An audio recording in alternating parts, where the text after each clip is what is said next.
ಓಂ ಏಷ ನಾರಾಯಣೋ ದೇವೋ ಹ್ಯರ್ಧನಾರೀ ಪುಮಾತ್ಮಕಃ ಸರ್ವೇ ದೇವಾಃ ಸಭಾರ್ಯಾಶ್ಚ ತಂ ಪ್ರಾಪ್ಯ ಪುರುಷೋತ್ತಮಂ ಏಕೀಭಾವಂ ಸ್ವಭಾರ್ಯಾಭಿರರ್ಧನಾರೀ ಪುಮಾತ್ಮನಾ ಪ್ರಾಪ್ಯೈವೋಪಾಸತೆ ವಿಷ್ಣುಂ ಮುಕ್ತಾಃ ಸಂಸಾರಸಾಗರಾತ್.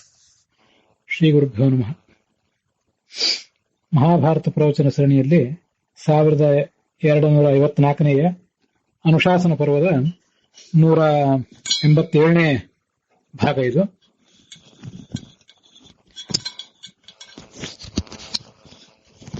ವಾವಿಳ್ಳೆ ರಾಮಸ್ವಾಮಿ ಶಾಸ್ತ್ರಿಗಳ ಪಾಠದಲ್ಲಿ 125ನೇ ಅಧ್ಯಾಯ ನಡೆದಿದೆ.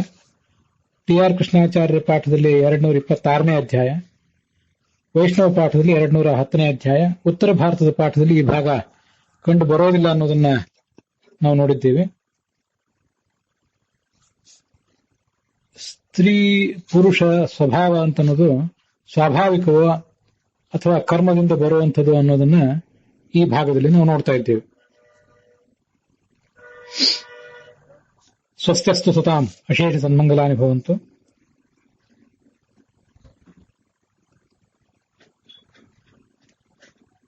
ಅರ್ಧನಾರೀ ನರರೂಪೇಣ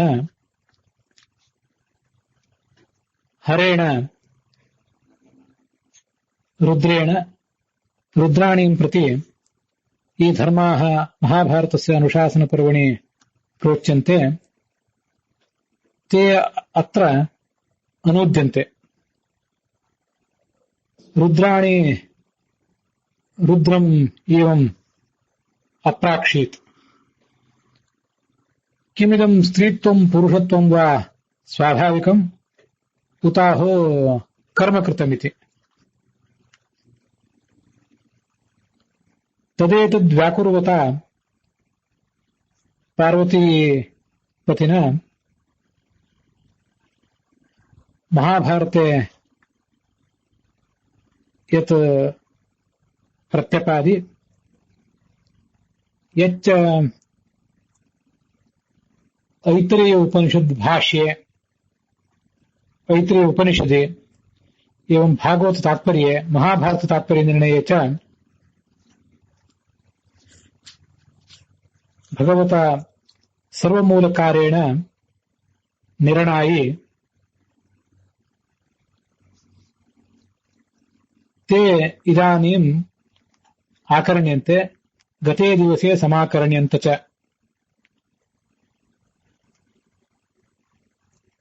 पुंसां स्त्रीत्वं भवेत् क्वापि तथाप्यन्ते पुमान् भवेत्. पुरुषाः कदाचित् शापवरादिभिः स्त्रीत्वं प्राप्नुवन्ति, तथापि अन्ततः पुरुषत्वमेव ते प्राप्नुवन्ति. स्त्रीणां नैव हि पुंस्त्वं स्यात् बलवत् कारणैरपि, परन्तु स्त्रीणां केनापि शापेन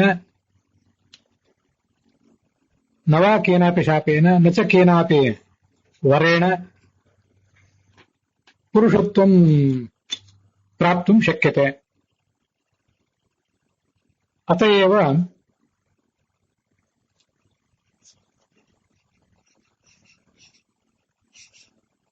मूलरूपेण स्त्रीभूता अम्बा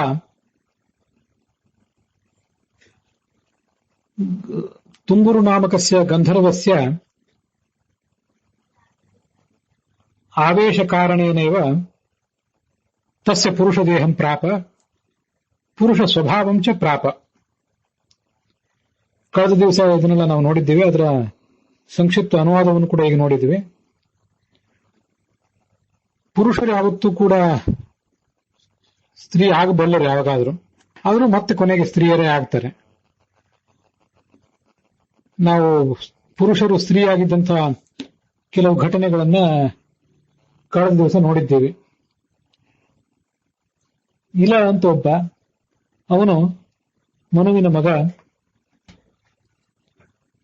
ಶಿವನ ಶಾಪ ಇದ್ದಂತಹ ಒಂದು ಪಾರ್ವತಿಯ ಶಾಪ ಇದ್ದಂಥ ಒಂದು ವನಕ್ಕೆ ಕಾಲಿಟ್ಟು ಆತ ತಾನು ಸ್ತ್ರೀಯಾಗಿ ಬಿಟ್ಟ. ಸ್ತ್ರೀಯಾಗಿದ್ದು ಮುಂದೆ ಪುರೂರವನನ್ನ ಪಡೆದ ಅಂತ ನಾವು ನೋಡಿದ್ದೇವೆ. ಹಾಗೆ ಅಗ್ನಿಪುತ್ರರು, ಮೂಲತಃ ಅಗ್ನಿಯ ಮಕ್ಕಳು, ಗಂಡಸರು ಭಗವಂತನ ಪತ್ನಿಯರಾಗಬೇಕು ಅಂತ ಬಯಸಿ ತಪಸ್ಸು ಮಾಡಿ ಸ್ತ್ರೀತ್ವವನ್ನು ಪಡೆದ್ರು, ಅವನ ಪತ್ನಿಯರಾದರು. ಈ ಒಂದು ಸಂಗತಿಯನ್ನು ಹೇಳುವಾಗ ಅರ್ಜುನನ ಸಂಗತಿಯನ್ನು ಕೂಡ ಕಳೆದ ದಿವಸ ನಾನು ಹೇಳಿಬಿಟ್ಟೆ. ಅದು ಪ್ರಮಾದದಿಂದ ಹೇಳಿದ್ದು. ತಮ್ಮಲ್ಲಿ ಅದನ್ನ ಯಾರಾದ್ರೂ ಗುರುತಿಸಿರಬಹುದು, ಇಲ್ಲ ಅಂತಲ್ಲ. ಅರ್ಜುನನು ಕೂಡ ಪುರುಷನಾಗಿದ್ದವನು ಸ್ತ್ರೀಯಾಗಿಬಿಟ್ಟ ಅಂತ ನಾನು ಹೇಳಿದೆ. ಅದು ಅಲ್ಲಿ ನಾನೇನು ಇಲಾಳ ಕಥೆಯನ್ನ ಮತ್ತೆ ಅಗ್ನಿಪುತ್ರರ ಕಥೆಯನ್ನು ಹೇಳಿದೆ, ಅಲ್ಲಿ ಬರುವಂತ ಅಂತ ಪ್ರಸಂಗವೇ ಅಲ್ಲ ಅದು. ಊರ್ವಶಿ ಅರ್ಜುನನ ಬಳಿಗೆ ಬಂದಾಗ ಅವನು ಅವಳನ್ನು ತಿರಸ್ಕರಿಸಿದ್ನಲ್ಲ. ಆ ತಿರಸ್ಕರಿಸಿದಾಗ ಅವಳಿಗೆ ಕೋಪ ಬಂದು ಷಂಡೋ ಭವೇತ್ಯೇವ ತಯಾಭಿಶಪ್ತೆ, ನೀನು ಷಂಡನಾಗಿ ಹೋಗುವಂತ ಶಾಪ ಕೊಟ್ಟುಬಿಟ್ಲು. ಷಂಡನಾಗುವಂತ ಶಾಪ ಕೊಟ್ಟಿದ್ದ ಹೊರತು ಸ್ತ್ರೀ ಆಗುವಂತ ಶಾಪ ಕೊಟ್ಟಿದ್ದಿಲ್ಲ. ಆಗ ಇಂದ್ರ ಈ ಅರ್ಜುನನಿಗೆ ಬಂದಂತಹ ಶಾಪವನ್ನ ಪರಿಹರಿಸಿದ, ಶಾಪಕ್ಕೊಂದು ಪರಿಹಾರ ಸೂಚಿಸಿದ. ಮುಂದೆ ಅಜ್ಞಾತವಾಸದಲ್ಲಿ ಸಂವತ್ಸರಂ ಷಂಡರೂಪಿ ಚರಸ್ವ, ನಪುಂಸಕ ವೇಷದಲ್ಲಿ ಒಂದು ವರ್ಷ ಕಾಲ ಇರು, ನಷಂಢತ ತೇ ಭವತೀತಿ ಧೃಷ್ಣು. ಆದ್ರೆ ವಾಸ್ತವಿಕವಾಗಿ ನೀನೇನು ಷಂಡನಾಗುವುದಿಲ್ಲ, ನಪುಂಸಕತ್ವ ನಿನಗೇನು ಬರೋದಿಲ್ಲ, ನೀನು ಆಲೋಚನೆ ಮಾಡಬೇಕಾಗಿಲ್ಲ ಅಂತ ಸಮಾಧಾನ ಹೇಳಿದ ಇಂದ್ರ. ಹಾಗಾಗಿ ಆ ಅರ್ಜುನನ ಕಥೆ ಏನಿದೆ ಅದು ಪುರುಷನಾಗಿದ್ದವನು ಸ್ತ್ರೀಯಾದ ಕಥೆ ಅಲ್ವೇ ಅಲ್ಲ. ಅದನ್ನ ನಾನು ಅಲ್ಲಿ ಹೇಳಿದ ಪ್ರಮಾದದಿಂದ ಅದನ್ನ ಆ ವರ್ಗದಲ್ಲಿ ನೀವು ಸೇರಿಸಿಕೊಂಡು ಅನುಸಂಧಾನ ಮಾಡ್ಕೊಳ್ಳೋದು ಬೇಡ. ಮತ್ತೊಂದು ಕಥೆಯನ್ನ ನಾವು ಆ ಸಂದರ್ಭದಲ್ಲಿ ನೆನಪು ಮಾಡ್ಕೊಳ್ಬಹುದಾದದ್ದು, ಅದನ್ನೊಬ್ರು ಜಿಜ್ಞಾಸುಗಳು ಹಿಂದೆ ನೀವೇ ಈ ಕಥೆ ಹೇಳಿದ್ರಿ, ಅದೊಂದನ್ನ ಈ ಸಂದರ್ಭದಲ್ಲಿ ಹೇಳಬಹುದು ಅಂತ ನೆನಪು ಮಾಡಿದ್ರು. ಅದು ಭಂಗಾಸ್ವನ ಅನ್ನುವ ರಾಜನ ಕಥೆ. ಇದೇ ಅನುಶಾಸನ ಪರ್ವದಲ್ಲಿ 12ನೇ ಅಧ್ಯಾಯದಲ್ಲಿ ಆ ಕಥಾ ಒಂದು ಬಂದಿದೆ. ಭೀಷ್ಮ ಮತ್ತು ಯುಧಿಷ್ಠಿರ ನಡುವೆ ನಡೆದಂತಹ ಒಂದು ಸಂವಾದ. ಭಂಗಾಸ್ವನ ಅಂತ ರಾಜ ಇದ್ದ, ಯಜ್ಞ ಮಾಡಿದ. ಅವನಿಗೆ ಆ ಯಜ್ಞದಲ್ಲಿ ಇಂದ್ರನಿಗೇನು ಆಹುತಿ ಇರಲಿಲ್ಲ. ಅವನಿಗೆ 100 ಜನ ಮಕ್ಕಳಾದ್ರು. ಮುಂದೆ ರಾಜ ಒಮ್ಮೆ ಬೇಟೆ ಆಡ್ಲಿಕ್ಕೆ ಹೋಗಿದ್ದ. ಅಲ್ಲಿ ಒಂದು ಸುಂದರವಾದಂತಹ ಉದ್ಯಾನವನ ಇತ್ಯಾದಿಗಳನ್ನು ನೋಡಿದ, ಸರೋವರದಲ್ಲಿ ಸ್ನಾನ ಮಾಡಿದ. ಪರಿಣಾಮವಾಗಿ ಹೆಂಗಸಾಗಿಬಿಟ್ಟ. ತುಂಬಾ ಲಜ್ಜೆ ಆಯಿತು ಅವನಿಗೆ. ಹೀಗೆಲ್ಲ ಆಲೋಚನೆ ಮಾಡಿ ಕುದುರೆಯನ್ನೇರಿ ಪಟ್ಟಣಕ್ಕೆ ಹೋದ. ರಾಜನನ್ನು ನೋಡಿ ಜನರಿಗೆ ಆಶ್ಚರ್ಯ ಆಯಿತು. ಜನರಿಗೆ ಹೇಳಿದ, ನಾನು ಬೇಟೆ ಆಡ್ಲಿಕ್ಕೆ ಹೋದಾಗ ಹೀಗಾಯ್ತು ನನಗೆ ಅಂತ. ತನ್ನ ಹೆಂಡರು ಮಕ್ಕಳು ಎಲ್ರಿಗೂ ಕೂಡ ಅದನ್ನು ತಿಳಿಸಿದ. ನೀವು ಪ್ರೀತಿಯಿಂದ ಅರಣ್ಯದಲ್ಲಿರಿ, ಈ ನಾಡಿನಲ್ಲಿರಿ, ನಾನು ಕಾಡಿಗೆ ಹೋಗ್ತೇನೆ ಅಂತ ಹೇಳಿದ. ಕಾಡಿಗೆ ಹೋಗಿ ಅಲ್ಲಿ ಒಬ್ಬ ತಪಸ್ವಿ ಜೊತೆಗೆ ದಾಂಪತ್ಯ ನಡೆಸಿ ಅಲ್ಲೂ ಕೂಡ 100 ಜನ ಮಕ್ಕಳನ್ನು ಪಡ್ಕೊಂಡ. ಕಾಡಿನಲ್ಲಿ ಹುಟ್ಟಿದ 100 ಜನ ಮಕ್ಕಳನ್ನ ನಾಡಿನಲ್ಲಿ ಹುಟ್ಟಿದ 100 ಜನ ಮಕ್ಕಳ ಹತ್ರ ತಂದು ನೀವಿಬ್ಬರು ಒಗ್ಗಟ್ಟಿನಿಂದ ರಾಜ್ಯವನ್ನ ಆಳಿರಿ ಅಂತ ಹೇಳಿದ. ಇಂದ್ರನ ಕೋಪದಿಂದ ಅವನಿಗೆ ಸ್ತ್ರೀತ್ವ ಬಂದಿತ್ತು. ಸ್ತ್ರೀತ್ವ ಬರುವಂತೆ ಮಾಡಿದವನು ಇಂದ್ರನೇ. ಆದ್ರೆ ಇಂದ್ರನಿಗೆ ಮತ್ತಷ್ಟು ಕೋಪ ಬಂತು. ನಾನು ಇವನ ಬುದ್ಧಿಯನ್ನ ಸಮುಗ್ಧವನ್ನಾಗಿ ಮಾಡಿ ಇವನಿಗೆ ಸ್ತ್ರೀತ್ವ ಬಂದು ಈತ ಕಾಡು ಪಾಲಾಗುವಂತೆ ಮಾಡಿದೆ. ಮತ್ತೀಗ ಅಪಕಾರವನ್ನು ಮಾಡೋದು ಬಿಟ್ಟು ಇವನಿಗೊಂದು ಬುದ್ಧಿ ಕಲಿಸೋದು ಬಿಟ್ಟು ಮತ್ತು 100 ಜನ ಮಕ್ಕಳನ್ನು ಪಡ್ಕೊಂಡಂಗ ಆಯ್ತಲ್ಲ, ಈತ ಸುಖವಾಗಿದ್ದಾನಲ್ಲ ಅಂತ ಆಲೋಚನೆ ಮಾಡಿ ಆ 100+100 ರಾಜಕುಮಾರರೇನಿದ್ರು ಅವರಲ್ಲಿ ಭಂಗ ತಂದ. ಈ ಕಥೆಯನ್ನ ಕೇಳಿದ್ದೇವೆ. ಅವರೆಲ್ಲ ಪರಸ್ಪರ ಯುದ್ಧ ಮಾಡಿ ಸತ್ತು ಹೋದ್ರು. ಈ ಕಡೆ ಈ ತಾಪಸಿ ಭಂಗಾಸ್ವನ, ಮೂಲತಃ ಭಂಗಾಸ್ವನ, ಅವನು ತಾಪಸಿ ಗೋಳಾಡ್ತಾ ಇದ್ದ. ಇಂದ್ರ ಅಲ್ಲಿಗೆ ಬಂದು ಯಾಕೆ ಗೋಳಾಡ್ತಾ ಇದ್ದಿ ಅಂತ ಅನ್ನೋದನ್ನೆಲ್ಲ ಹೇಳಿದ. ತನ್ನ ಕಥೆಯನ್ನು ಇವನು ಹೇಳ್ಕೊಂಡ. ನನ್ನನ್ನ ಯಜ್ಞದಲ್ಲಿ ಆಹ್ವಾನಿಸದೆ ನನಗೊಂದು ಉತ್ತಮವಾದ ಸ್ಥಾನ ಯಾವ ಯಜ್ಞದಲ್ಲಿಲ್ವೋ ಅಂಥ ಯಜ್ಞವನ್ನು ಮಾಡಿ ನೀನು ಇಂಥ ದುಸ್ಥಿತಿಯನ್ನ ತಲುಪಿದ್ದಿ ಅಂತ ಹೇಳಿದ. ಮತ್ತೆ ಈ ರಾಜ ಅರ್ಥಾತ್ ಈ ಬ್ರಾಹ್ಮಣಿ ಆ ಇಂದ್ರನ ಕ್ಷಮೆಯನ್ನು ಕೇಳಿದ. ಆಗ ಇಂದ್ರ, ನಾನು ನಿನಗೆ ಒಳ್ಳೇದಾಗುವಂತೆ ಮಾಡ್ತೇನೆ, ಮಕ್ಕಳನ್ನು ಕೊಡ್ತೇನೆ. ನೀನು ಪುರುಷನಾಗಿದ್ದಾಗ ಜನಿಸಿದ 3 ಜನ ಮಕ್ಕಳು ಬೇಕೋ, ಸ್ತ್ರೀಯಾಗಿದ್ದಾಗ ಜನಿಸಿದ 3 ಜನ ಮಕ್ಕಳು ಬೇಕು ಅಂತ ಕೇಳಿದ. ನಾನು ಸ್ತ್ರೀಯಾಗಿದ್ದಾಗ ಜನಿಸಿದ 100 ಜನ ಮಕ್ಕಳೇ ನನಗೆ ನೀನು ಕೊಟ್ಟರೆ ಸಾಕು ಅಂತ ಈ ತಾಪಸಿ ಹೇಳಿದ. ಯಾಕೆ, ಇದು ಕಾರಣ ಏನು ಅಂತಂದ್ರೆ, ಸ್ತ್ರೀಯ ಸ್ತಭ್ಯನಿಕ ಸ್ನೇಹ ನತತಾ ಪುರುಷಸ್ಯ ವೈ ತಸ್ಮಾತ್ತೇ ಶಕ್ರ ಜೀವಂತು ಯೇ ಜಾತಾಹ ಸ್ತ್ರೀಕೃತಸ್ಯ ವೈ. ಸ್ತ್ರೀಯರಿಗೆ ತಮ್ಮ ಮಕ್ಕಳ ಮೇಲೆ ಏನು ಪ್ರೀತಿ ಇರ್ತದೆ ಅದು ಪುರುಷರಿಗೆ ಇರೋದಿಲ್ಲ. ಆದ್ರಿಂದ ನಾನು ಸ್ತ್ರೀ ರೂಪವನ್ನು ಪಡೆದಾಗ ಹುಟ್ಟಿದ ಮಕ್ಕಳೇ ಈಗ ಬದುಕಲಿ ಅಂತ ಕೇಳ್ಕೊಂಡ. ಆಗ ಇಂದ್ರನಿಗೆ ಬಹಳ ಸಂತೋಷ ಆಗಿ ಆ 200 ಜನರ ಮಕ್ಕಳನ್ನು ಕೂಡ ಬದುಕಿಸಿಕೊಟ್ಟ. ಮತ್ತೆ ನೀನೀಗ ಪುರುಷ ರೂಪವನ್ನೇ ಮತ್ತೆ ತಾಳಬೇಕು ಅಂತ ಅಪೇಕ್ಷೆ ಪಡ್ತೀಯೋ, ಅಥವಾ ಸ್ತ್ರೀ ರೂಪವನ್ನು ತಾಳಬೇಕು ಅಂತ, ಸ್ತ್ರೀ ರೂಪದಲ್ಲೇ ಮುಂದುವರಿಯಬೇಕು ಅಂತ ಅಪೇಕ್ಷೆ ಪಡ್ತೀಯೋ, ನಿನ್ನ ಆಲೋಚನೆ ಏನು ಅಂತ ಕೇಳಿದಾಗ, ನಾನು ಸ್ತ್ರೀಯಾಗೇ ಇರ್ತೇನೆ ಅಂತ ಆ ತಾಪಸಿ ಹೇಳಿದ್ದು. ಕಾರಣ ಏನಂತಂದ್ರೆ, ಸ್ತ್ರೀಯರಿಗೆ ತಮ್ಮ ಜೀವನದಲ್ಲಿ ಸುಖ ಹೆಚ್ಚಿರ್ತದೆ. ರಮಿತಾ ಅಭ್ಯಧಿಕಂ ಸ್ತ್ರೀತ್ವೇ ಸತ್ಯಂ ವೈ ದೇವಸತ್ತಮ. ಸ್ತ್ರೀಯ ಪುರುಷ ಸಂಯೋಗೆ ಪ್ರೀತಿರಭ್ಯಧಿಕಾ ಮತ. ಸ್ತ್ರೀ ಪುರುಷರು ದಾಂಪತ್ಯ ನಡೆಸಿದಾಗ ಸ್ತ್ರೀಯರಿಗೆ ಸುಖ ಹೆಚ್ಚು, ಆದ್ರಿಂದ ನಾನು ಸ್ತ್ರೀಯಾಗೇ ಇರ್ತೀನಿ ಅಂತ ಅಪೇಕ್ಷೆ ಪಟ್ಟ ಅನ್ನೋದನ್ನ ಆ ಕಥೆ ಹಿಂದೆ ನಾವು ಕೇಳಿದ್ದೇವೆ. ಆ ಕಥೆಯನ್ನ ಈ ಪ್ರಸಂಗದಲ್ಲಿ ನೆನಪು ಮಾಡ್ಕೊಳ್ಬಹುದು ಅಂತ ನೆನಪು ಬಂದು ಈ ಕಥೆಯನ್ನು ಹೇಳಿದ್ದೇನೆ. ಇದು ಕೂಡ ಪುರುಷನಾಗಿದ್ದವನೊಬ್ಬನು ಸ್ತ್ರೀಯಾಗಿದ್ದಕ್ಕೆ ಉದಾಹರಣೆ. ಹಾಗಾಗಿ ಪುರುಷರಾಗಿದ್ದವರು, ಅವರು ಅಗ್ನಿಪುತ್ರರಾಗಿದ್ದವರು, ಭಗವಂತನ ಪತ್ನಿಯರಾಗಿದ್ದಾಗಲಿ, ಭಂಗಾಸ್ವನ ರಾಜನಾಗಿದ್ದವನು ಸ್ತ್ರೀಯಾಗಿದ್ದಾಗಲಿ, ಅದು ಅವರಿಗೊಂದೇನು ಅವಮಾನದ ಪ್ರಶ್ನೆ ಅಲ್ಲ, ಅದೊಂದು ಅವರಿಗೆ ಡಿಸ್ಗ್ರೇಸ್ ಅಲ್ಲ. ಅವರಿಗೆ ಅದರಿಂದ ಒಳ್ಳೆಯದೇ ಆಯ್ತು, ಬೇಕಾದಷ್ಟು ದಾಂಪತ್ಯ ಸುಖವನ್ನು ಕೂಡ ಅನುಭವಿಸಿದ್ರು. ನಾನು ಅವನ ಹಿಂದೆ ಹೇಳಿದ್ದೆ, ಈ ಅಗ್ನಿಯ ಪುತ್ರರು ಸ್ತ್ರೀತ್ವವನ್ನು ಪಡೆದು ಭಗವಂತನ ಪತ್ನಿಯರಾಗಬೇಕು ಅಂತ ಯಾಕೆ ಬಯಸಿದ್ರು, ಅದನ್ನ ಮಹಾಭಾರತ ತಾತ್ಪರ್ಯ ನಿರ್ಣಯವನ್ನ ಕನ್ನಡಕ್ಕೆ ಇಳಿಸಿದಂತಹ ಗುರುಗಳಾದ ಹಯೋಧನ ಪುರಾಣಿಕರು, ದಾಂಪತ್ಯದಲ್ಲಿ ಸ್ತ್ರೀಯರಿಗೆ ಸುಖ ಹೆಚ್ಚಾದ್ರಿಂದ ಅವರು ಹೆಚ್ಚು ಸುಖವನ್ನು ಸವಿಯಬೇಕು, ಅದು ಭಗವಂತನ ಜೊತೆಗೆ ಸವಿಯಬೇಕು ಅಂತ ಬಯಸಿ ಆ ಸ್ತ್ರೀತ್ವವನ್ನು ಅಪೇಕ್ಷೆ ಪಟ್ಟಿದ್ರು ಅಂತ ವ್ಯಾಖ್ಯಾನ ಮಾಡಿದ್ರು. ಅದನ್ನ ಹಿಂದೆ ಹೇಳಿದ್ದೆ, ಈಗ ಒಂದು ಬಾರಿ ಮತ್ತೆ ನೆನಪು ಮಾಡ್ತಿದ್ದೇನೆ. ಅರ್ಜುನ ಸ್ತ್ರೀ ಆಗಿರ್ಲಿಲ್ಲ, ಅವನಿಗೆ ಷಂಡನಾಗುವಂತ ಶಾಪ ಬಂದಿತ್ತು. ಅದ್ರ ಬಗ್ಗೆ ಒಂದು ಸ್ಪಷ್ಟೀಕರಣವನ್ನು ಕೂಡ ಪಡ್ಕೊಂಡಿದ್ದೀವಿ. ಭಂಗಾಸ್ವರನ ಕಥೆಯನ್ನ ನಾವು ನೋಡಿದ್ದೀವಿ. ಇದು ಈ ತರ ಜೀವರು ಆದವರು ಮೂಲತಃ ಪುರುಷರೇ ಕೆಲವರಾಗಿರ್ತಾರೆ, ಕೆಲವರು ಸ್ತ್ರೀಯರೇ ಆಗಿರ್ತಾರೆ. ಸ್ತ್ರೀಯರಾಗಿರುವುದಾಗ್ಲಿ ಪುರುಷರಾಗಿರುವುದಾಗ್ಲಿ ಯಾವುದೂ ಕೂಡ ಅವಮಾನದ ಸಂಗತಿ ಅಲ್ಲ. ಪ್ರತಿಯೊಬ್ಬ ಪುರುಷನೂ ಕೂಡ ತಾನು ಪುರುಷನಾಗಿದ್ದಕ್ಕೆ ಹೆಮ್ಮೆ ಪಡಬೇಕು, ಪ್ರತಿಯೊಬ್ಬ ಸ್ತ್ರೀಯೂ ಕೂಡ ತಾನು ಸ್ತ್ರೀ ಆಗಿದ್ದಕ್ಕೆ ಹೆಮ್ಮೆ ಪಡಬೇಕು.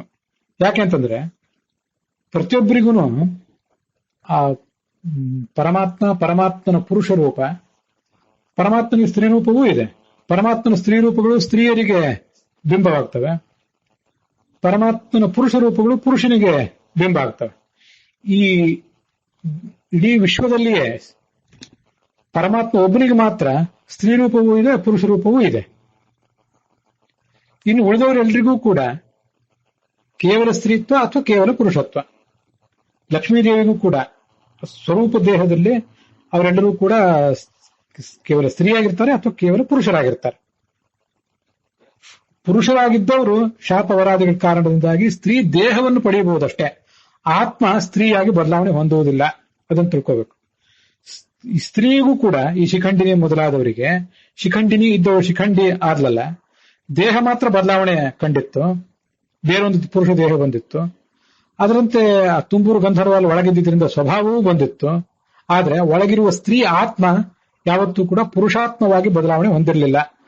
ಅದು ಭಂಗಾಸುರನ ಕಥೆಯಲ್ಲೂ ಆಗ್ಲಿಲ್ಲ, ಇಲನ ಕಥೆಯಲ್ಲೂ ಆಗ್ಲಿಲ್ಲ, ಶಿಖಂಡಿಯ ಕಥೆಯಲ್ಲೂ ಆಗ್ಲಿಲ್ಲ, ಅಗ್ನಿಪುತ್ರದ ಕಥೆಯಲ್ಲೂ ಅದಾಗ್ಲಿಲ್ಲ. ಮೂಲ ಆತ್ಮ ಏನಿರ್ತದೆ ಆ ಆತ್ಮನ ಸ್ವರೂಪ ಬದಲಾವಣೆ ಹೊಂದುವುದಿಲ್ಲ. ತಾತ್ಕಾಲಿಕವಾಗಿ ಅಂತಹ ಸ್ವಭಾವ ಬಂದಿರುತ್ತದೆ.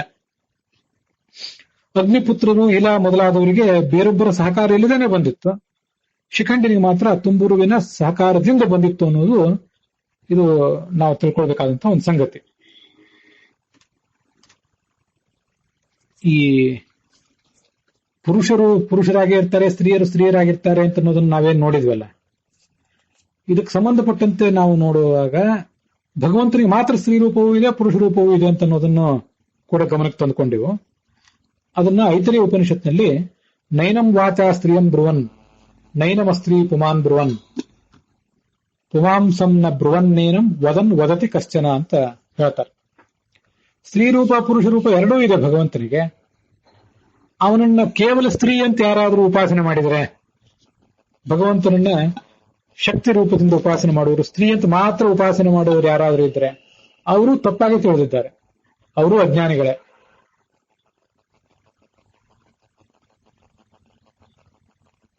ಭಗವಂತನನ್ನು ಯಾರಾದರೂ ಕೇವಲ ಪುರುಷ ಅಂತ ತಿಳ್ಕೊಂಡಿದ್ರೆ, ನಮ್ಮ ಭಗವಂತ ಗಂಡಸು ಅಂತನೇ ಯಾರಾದ್ರು ತಿಳ್ಕೊಂಡಿದ್ರೆ,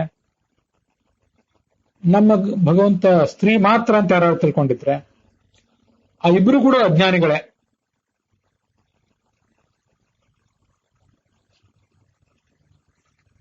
ಭಗವಂತ ಸ್ತ್ರೀ ರೂಪದಲ್ಲೂ ಇದ್ದಾನೆ, ಪುರುಷ ರೂಪದಲ್ಲೂ ಇದ್ದಾನೆ ಅಂತ ಯಾರು ಜ್ಞಾನಿ ತಿಳ್ಕೊಂಡ್ರೆ, ಅದರಂತೆ ವರ್ಣಿಸಿದ್ರೆ ವದನ್ ವದತಿ ಕಶ್ಚನ, ಅಂಥವನು ಭಗವಂತನ ಕುರಿತಾಗಿ ಏನನ್ನಾದ್ರೂ ವ್ಯಾಖ್ಯಾನಿಸ್ಲಿಕ್ಕೆ, ಏನನ್ನಾದ್ರೂ ಹೇಳಲಿಕ್ಕೆ ಸಮರ್ಥ. ಸ್ತ್ರೀಯ ಸತೀಸ್ತಾ ಉಮೇ ಪುಂಸಾಹೋ ಪಕ್ಷದಕ್ಷಿಣ್ವಾನ್ ನ ವಿಚೇತದಂಧಃ ಕವಿರ್ಯಃ ಪುತ್ರ ಸಯಿ ಮಾಚಿಕೇತ ಯಸ್ತಾ ವಿಜಾನಾತ್ ಸಪಿತಾ ಪಿತುಸ್ಸತ್. ನಾನು ಕೊನೆಯ ವಾಕ್ಯವನ್ನು ಸ್ವಲ್ಪ ತಪ್ಪಾಗಿ ಹೇಳಿರಬಹುದು, ಕೋಟ್ ಮಾಡುವಾಗ ಸ್ವಲ್ಪ ಗಮನ ಇರಬೇಕಷ್ಟೇ. ಸ್ತ್ರೀಯ ಸತಿ, ಭಗವಂತನಿಗೆ ಸ್ತ್ರೀ ರೂಪಗಳೂ ಇವೆ, ಪುರುಷ ರೂಪವೂ ಇದೆ ಅಂತ ಅನ್ನೋದನ್ನ ಕೆಲವರು ಉಪಾಸನೆ ಮಾಡ್ತಾರೆ, ಕೆಲವರು ಸ್ತ್ರೀ ರೂಪ ಇದೆ ಅಂತಲೂ ಉಪಾಸನೆ ಮಾಡ್ತಾರೆ. ಸ್ತ್ರೀ ರೂಪ ಇರುವ ಭಗವಂತನಿಗೆ ಪುರುಷ ರೂಪ ಇದೆ ಅಂತ ಜ್ಞಾನಿಗಳಾದವರು ಹೇಳ್ತಾರೆ. ಇದೆಲ್ಲ ಯಾರಿಗೆ ಗೊತ್ತಿದೆಯೋ ಅವನಿಗೆ ಜ್ಞಾನದ ಕಣ್ಣಿದೆ. ನವಿಚೇತದ ಅಂಧ, ಯಾರಿಗೆ ಈ ರಹಸ್ಯ ಗೊತ್ತಿಲ್ವೋ ಅವನು ಕುರುಡನೇ ಆಗ್ತಾನೆ. ಕವಿರ್ಯ ಪುತ್ರ, ಭಗವಂತನ ಮಗನಾದಂತಹ ಒಬ್ಬ ಕವಿ ಜ್ಞಾನಿ ಇದ್ದಾನೆ, ಚತುರ್ಮುಖ, ಅದು ಸಯಿ ಮಾಚಿಕೇತ, ಅವನಿಗೆ ಇದೆಲ್ಲವೂ ಕೂಡ ಗೊತ್ತು ಅಂತ ಇನ್ನೊಂದು ಕಡೆ ಋಗ್ವೇದದಲ್ಲೂ ಕೂಡ ಅವನನ್ನು ವರ್ಣನೆ ಮಾಡ್ತಾರೆ. ಆದ್ರಿಂದಲೇ ವೇದದಲ್ಲಿ ನಾವು ನೋಡುವಂತಹ ಅನೇಕ ಸೂಕ್ತಗಳು, ಹಿರಣ್ಯವರ್ಣಾಂ ಹರಿಣೀಂ ಇತ್ಯಾದಿ ಶ್ರೀ ಸೂಕ್ತ ಏನಿವೆ, ಅವೆಲ್ಲವೂ ಕೂಡ ಲಕ್ಷ್ಮಿಯನ್ನು ಹೇಳ್ತಾವ ಇಲ್ಲ ಅಂತಲ್ಲ, ಪರಮಾತ್ಮನನ್ನೇ ಮುಖ್ಯವಾಗಿ ಹೇಳ್ತಾವೆ. ಈ ಐತ್ರೇಯ ಉಪನಿಷತ್ತಿನ ಭಾಗವನ್ನೇ ನೋಡಿದ್ವಲ್ಲ, ಅದಕ್ಕೆ ಸಂಬಂಧಪಟ್ಟಂತೆ ಗರುಡ ಪುರಾಣದ ಒಂದು ಶ್ಲೋಕವನ್ನು ಆಚಾರ್ಯರು ಭಾಗವತ ತಾತ್ಪರ್ಯದಲ್ಲಿ ಉಪನಿಷತ್ ಭಾಷ್ಯದಲ್ಲಿ, ಐತರೇಯ ಭಾಷ್ಯದಲ್ಲಿ ವರ್ಣಿಸ್ತಾರೆ. ಸ್ತ್ರೀರೂಪಶ್ಚ ಪುಂರೂಪೋ ಯಸ್ಮಾನ್ ನಾರಾಯಣ ಸ್ಥಿತಃ ಪುಮಾನ್ ಸ್ತ್ರೀಚೇತಿ ವಾಚ್ಯೋತೋ ವೈಲಕ್ಷಣ್ಯಾನ್ ನಚೋಚ್ಯತೆ ವಿಷ್ಣೋರ್ ನಪುಂಸಕಾಕಾರೋ ನೈವಾಸ್ತಿ ಕ್ವಚನ ಪ್ರಭೋಃ ತಥಾಪ್ಯರಾಗಾಕೃಷ್ಟತ್ವಾತ್ ತಚ್ಛಬ್ದೈರಪಿ ಭಣ್ಯತೆ ತಚ್ಛಬ್ದೈರಪಿ ಕಥ್ಯತೆ ಇತಿ ಗಾರುಡೆ. ಕಥ್ಯತೆ ಅಂತ ಪಾಠ ಇರೋದು, ನನಗೊಂದು ಬಾಯ್ಪಾಠ ಭಣ್ಯತೆ ಅಂತ ಬಾಯ್ಪಾಠ ಬಂದ್ಬಿಟ್ಟಿತ್ತು, ನನ್ನ ಸ್ಮರಣದಲ್ಲಿತ್ತು, ಹಾಗೆ ಹೇಳಿದೆ. ವಾಸ್ತವಿಕವಾಗಿ ಕಥ್ಯತೆ. ಭಗವಂತ ಸ್ತ್ರೀರೂಪನಾಗಿಯೂ ಪುರುಷ ರೂಪನಾಗಿಯೂ ಇದ್ದಾನೆ. ಹಾಗಿರುವವನು ಭಗವಂತ ಒಬ್ಬನೇ, ಬೇರೆ ಯಾರೂ ಇಲ್ಲ. ಅದರಿಂದ ಭಗವಂತನನ್ನು ನೀವು ಪುರುಷ ಅಂದ್ರೂ ತಪ್ಪಲ್ಲ, ಸ್ತ್ರೀ ಅಂದ್ರೂ ತಪ್ಪಲ್ಲ. ಆದ್ರೆ ಕೇವಲ ಪುರುಷ ಅನ್ಬಾರ್ದು, ಕೇವಲ ಸ್ತ್ರೀ ಅನ್ನಬಾರದು. ಲೋಕ ವಿಲಕ್ಷಣ ಅವನು ಭಗವಂತ. ಲೋಕದ ಸ್ತ್ರೀಯರಂತೆ ಅವನು ಸ್ತ್ರೀ ಅಲ್ಲ, ಲೋಕದ ಪುರುಷರಂತೆ ಪುರುಷ ಅಲ್ಲ. ಆದರೆ ಪುರುಷತ್ವದ ಎಲ್ಲಾ ದೈಹಿಕ ಲಕ್ಷಣಗಳೂ ಇವೆ, ಸ್ತ್ರೀತ್ವದ ಎಲ್ಲಾ ದೈಹಿಕ ಲಕ್ಷಣಗಳೂ ಇವೆ. ಇದನ್ನು ಗಮನಿಸಬೇಕು. ಭಗವಂತನನ್ನು ನಿರಾಕಾರ ಅಂತ ಹೇಳುವವರೆಲ್ಲ ಇದ್ದಾರೆ, ಭಗವಂತನನ್ನು ಸಾಕಾರ ಅಂತ ಹೇಳಿದ್ರು ಕೂಡ ನಮಗಿರುವಂತಹ ಎಲ್ಲಾ ಅಂಗಾಂಗಗಳು ಅವನಿಗೂ ಇವೆಯಾ, ಇದು ಹೇಗೆ ಅನ್ನೋರೆಲ್ಲ ಇದ್ದಾರೆ. ಎಲ್ಲಾ ಅಂಗಾಂಗಗಳೂ ಇವೆ, ನಮಗಿರುವಂತೆ ಭೌತಿಕವಾಗಿಲ್ಲ. ಆ ಅರ್ಥದಲ್ಲಿ ಅವನು ಗಂಡಸೂ ಅಲ್ಲ, ಹೆಂಗಸೂ ಅಲ್ಲ. ಆದ್ರೂ ಈ ಗಂಡಸಿನ ಸಾದೃಶ್ಯ ಇದೆ, ಈ ಹೆಂಗಸಿನ ಸಾದೃಶ್ಯ ಇದೆ. ಆದ್ರಿಂದ ಹೆಂಗಸೂ ಹೌದು, ಗಂಡಸೂ ಹೌದು. ಅವನಿಗೆ ನಪುಂಸಕಾಕಾರ ಅಂತ ಅನ್ನುವುದಿಲ್ಲ, ಭಗವಂತನಿಗೆ ನಪುಂಸಕಾಕಾರ ಅನ್ನುವುದಿಲ್ಲ. ಹಾಗೆ ನೋಡಿದ್ರೆ ಜೀವನಿಗೂ ಕೂಡ ಮೂಲತಃ ಜೀವದಲ್ಲಿ ನಪುಂಸಕ ಜೀವ ಅನ್ನುವುದೊಂದಿಲ್ಲ. ಸ್ತ್ರೀ ಜೀವ ಇದೆ, ಪುರುಷ ಜೀವ ಇದೆ. ಪುರುಷ ಜೀವ ಒಂದು ಈ ಜಗತ್ತಿನಲ್ಲಿ ಪುರುಷನಾಗಿ ಹುಟ್ಟಿದ್ರೂ ಕೂಡ ಪುರುಷತ್ವಕ್ಕೆ ಸಂಬಂಧಪಟ್ಟಂತಹ ಅಂಗಾಂಗಗಳೆಲ್ಲ ಸರಿಯಾಗಿ ಬೆಳೆಯದೇ ಇದ್ದಾಗ, ಕೆಲವು ಬಾರಿ ಹಾರ್ಮೋನ್ಗಳ ವ್ಯತ್ಯಾಸದಿಂದಾಗಿ ಸ್ತ್ರೀತ್ವವೇ ಅವರಲ್ಲಿ ಬೆಳೀತಾ ಹೋದಾಗ ಸ್ತ್ರೀಯರಂತೆ ಹಾವಭಾವ ಇತ್ಯಾದಿಗಳನ್ನು ತೋರಿಸಿಕೊಂಡು ಅವರು ಒಂದು ಪ್ರತ್ಯೇಕವಾದಂತಹ ವರ್ಗವಾಗಿ ಮಂಗಲಮುಖಿಯರು ಇತ್ಯಾದಿ ತೃತೀಯ ಲಿಂಗಿಗಳು ಇತ್ಯಾದಿ ಶಬ್ದವನ್ನು ಪಡ್ಕೊಂಡು ಅವರು ಜೀವಿಸಬೇಕಾದ ಪ್ರಸಂಗ ಬರ್ತದೆ. ಇದು ದೇಹಕ್ಕೆ ಸಂಬಂಧಪಟ್ಟದ್ದೇ ಹೊರತು ಮೂಲ ಜೀವಕ್ಕೆ ಸಂಬಂಧಪಟ್ಟಂತೆ ಈ ನಪುಂಸಕತ್ವ ಅನ್ನುವುದಿಲ್ಲ. ಸಾಮಾನ್ಯವಾಗಿ ಪೂರ್ಣ ಪುರುಷತ್ವ ವಿಕಸಿತ ಆಗದೆ ಹೋದ್ರೆ ಸ್ವಭಾವವಾಗಲಿ ದೇಹವಾಗಲಿ ಅವರನ್ನ ಹೀಗೆ ಸ್ತ್ರೀಯರಂತೆ ವರ್ತಿಸುವಂತ ಒಂದು ಪ್ರಯತ್ನ ಅವರು ಮಾಡ್ತಾರೆ. ಕೆಲವು ಮಟ್ಟಿಗೆ ಅದರಲ್ಲಿ ಸಫಲರು ಕೂಡ ಆಗ್ತಾರೆ. ಅನೇಕ ಕಡೆ ಅದಕ್ಕೆ ಬೇಕಾದಂತಹ ಶಸ್ತ್ರಚಿಕಿತ್ಸೆ ಇತ್ಯಾದಿಗಳನ್ನು ಕೂಡ ಮಾಡ್ತಾರೆ. ಶಸ್ತ್ರಚಿಕಿತ್ಸೆ ಇತ್ಯಾದಿಗಳನ್ನು ಮಾಡಿ ಅವರಲ್ಲಿ ಪುರುಷರಾಗಿದ್ದವರು ಸ್ತ್ರೀ ಆಗುವಂತೆ ಮಾಡ್ತಾರೆ. ದೇಹದ ಬದಲಾವಣೆ ಅಷ್ಟೇ ಇದು.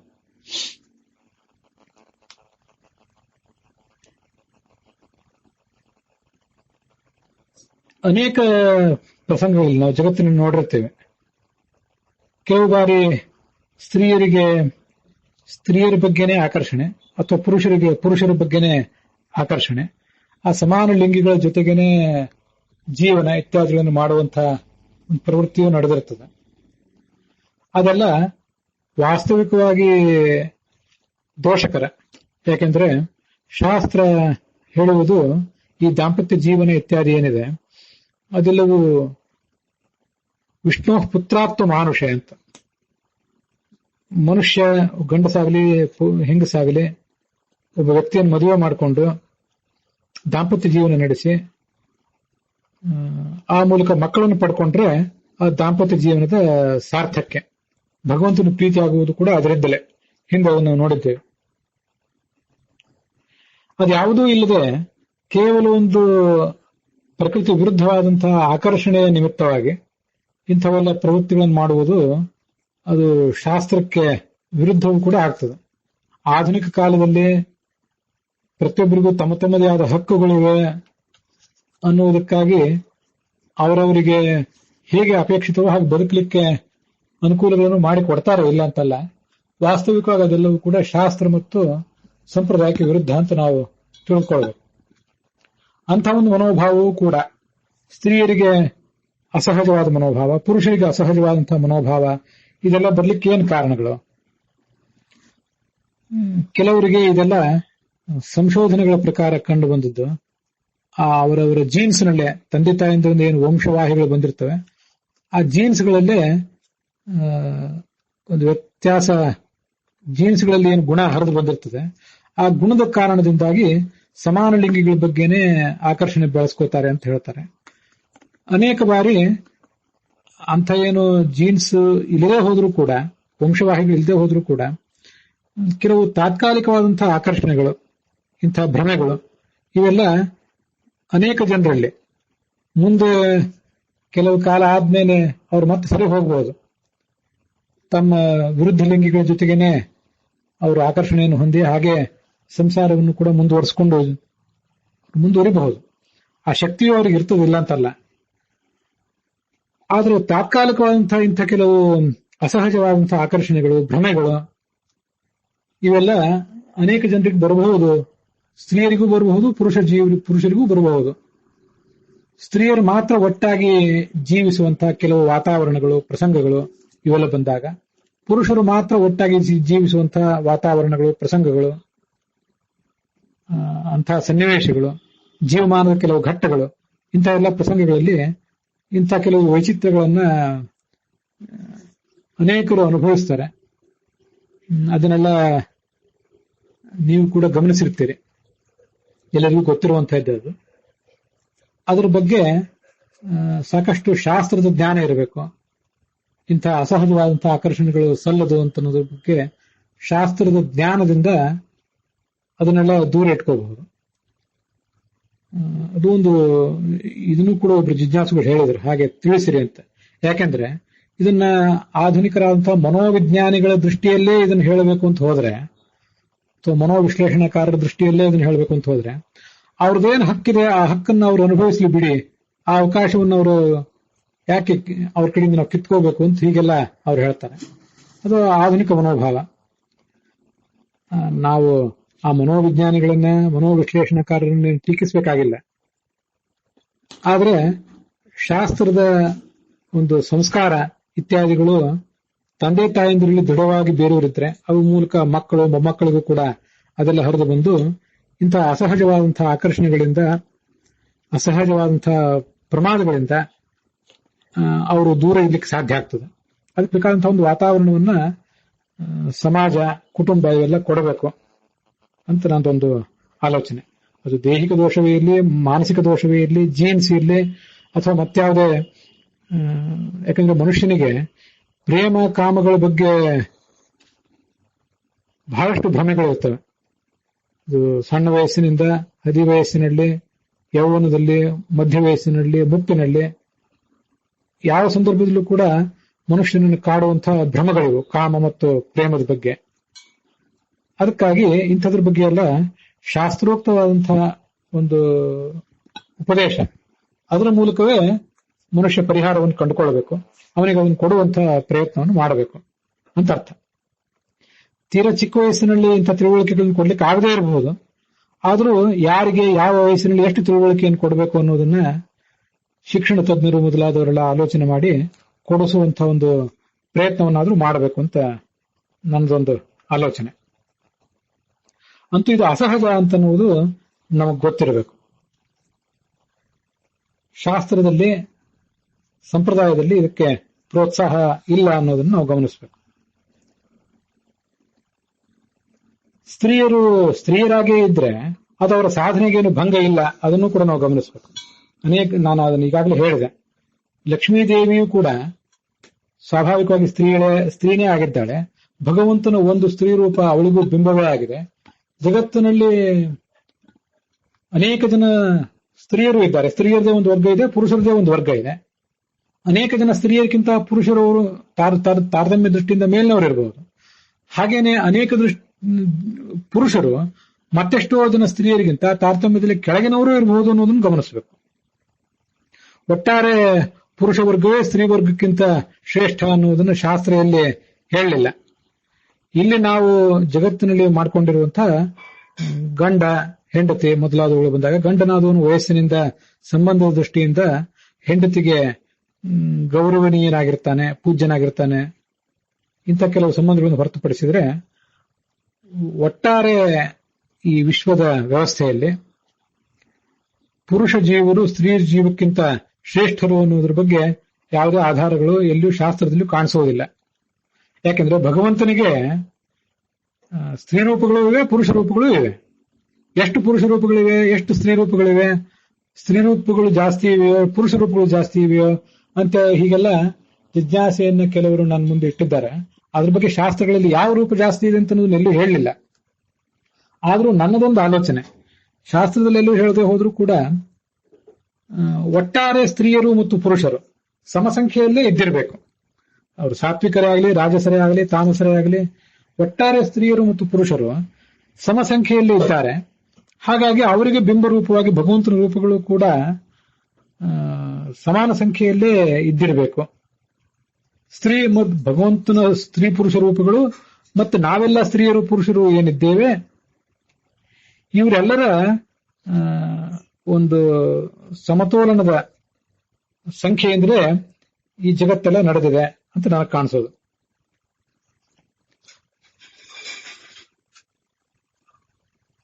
ಹೀಗೆ ಆ ಸ್ತ್ರೀಯರಾಗಿದ್ರೆ ಅದು ಅವರ ಸಾಧನೆಗೆ ಯಾವ ದೃಷ್ಟಿಯಿಂದಲೂ ಕೂಡ ಭಂಗ ತರುವಂತಹ ವಿಷಯ ಅಲ್ಲ. ನಾವೀಗಿಲ್ಲಿ ಆ ಪರಮಾತ್ಮ ಸ್ತ್ರೀ ರೂಪನೂ ಆಗಿದ್ದಾನೆ, ಪುರುಷ ರೂಪನೂ ಆಗಿದ್ದಾನೆ ಅಂತ ನೋಡಿದ್ವಲ್ಲ. ಗರುಡ ಪುರಾಣದ ಮಾತುಗಳನ್ನು ನೋಡಿದ್ವಲ್ಲ ಐತರೇಯ ಉಪನಿಷತ್ ಭಾಷ್ಯದಲ್ಲಿ. ಆ ಗರುಡ ಪುರಾಣದ ಮಾತುಗಳೇ ಐತರೇಯ ಉಪನಿಷತ್ನಲ್ಲಿ ಮುಂದುವರೆದ ಭಾಗದಲ್ಲಿ ಕಾಣಿಸ್ತವೆ. ಇದೆಲ್ಲ ಪರಮಾತ್ಮ ಹೆಣ್ಣೆ ಗಂಡೆ ಅನ್ನುವಂಥ ಭಾಗ ಅದೇನಿತ್ತು ಅಲ್ಲೇ ಈ ಎಲ್ಲ ಶ್ಲೋಕಗಳು ಕೂಡ ಮುಂದುವರಿತವೆ. ಪರಮಾತ್ಮನಿಗೆ ಸ್ತ್ರೀ ರೂಪವೂ ಇದೆ. ನಮ್ಗೆ ಇದನ್ನು ಹಿಂದೆ ನೋಡಿದ್ದೀವಿ. ಹಯಗ್ರೀವ ರೂಪ ಒಂದು ಹೆಣ್ಣು ಕುದುರೆಯ ರೂಪ ಹೊಂದಿದೆ ಭಗವಂತನಿಗೆ.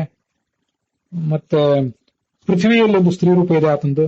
ಗಾಯತ್ರ್ಯಾಂ ಸಂಸ್ಥೋ ವಿಷ್ಣು ಸ್ತ್ರೀ ರೂಪ ಸೂರ್ಯ ಸನ್ನಿಭ, ಸೂರ್ಯನಂತೆ ಹೊಳೆಯುವ ಒಂದು ಸ್ತ್ರೀ ರೂಪ ಇದೆ.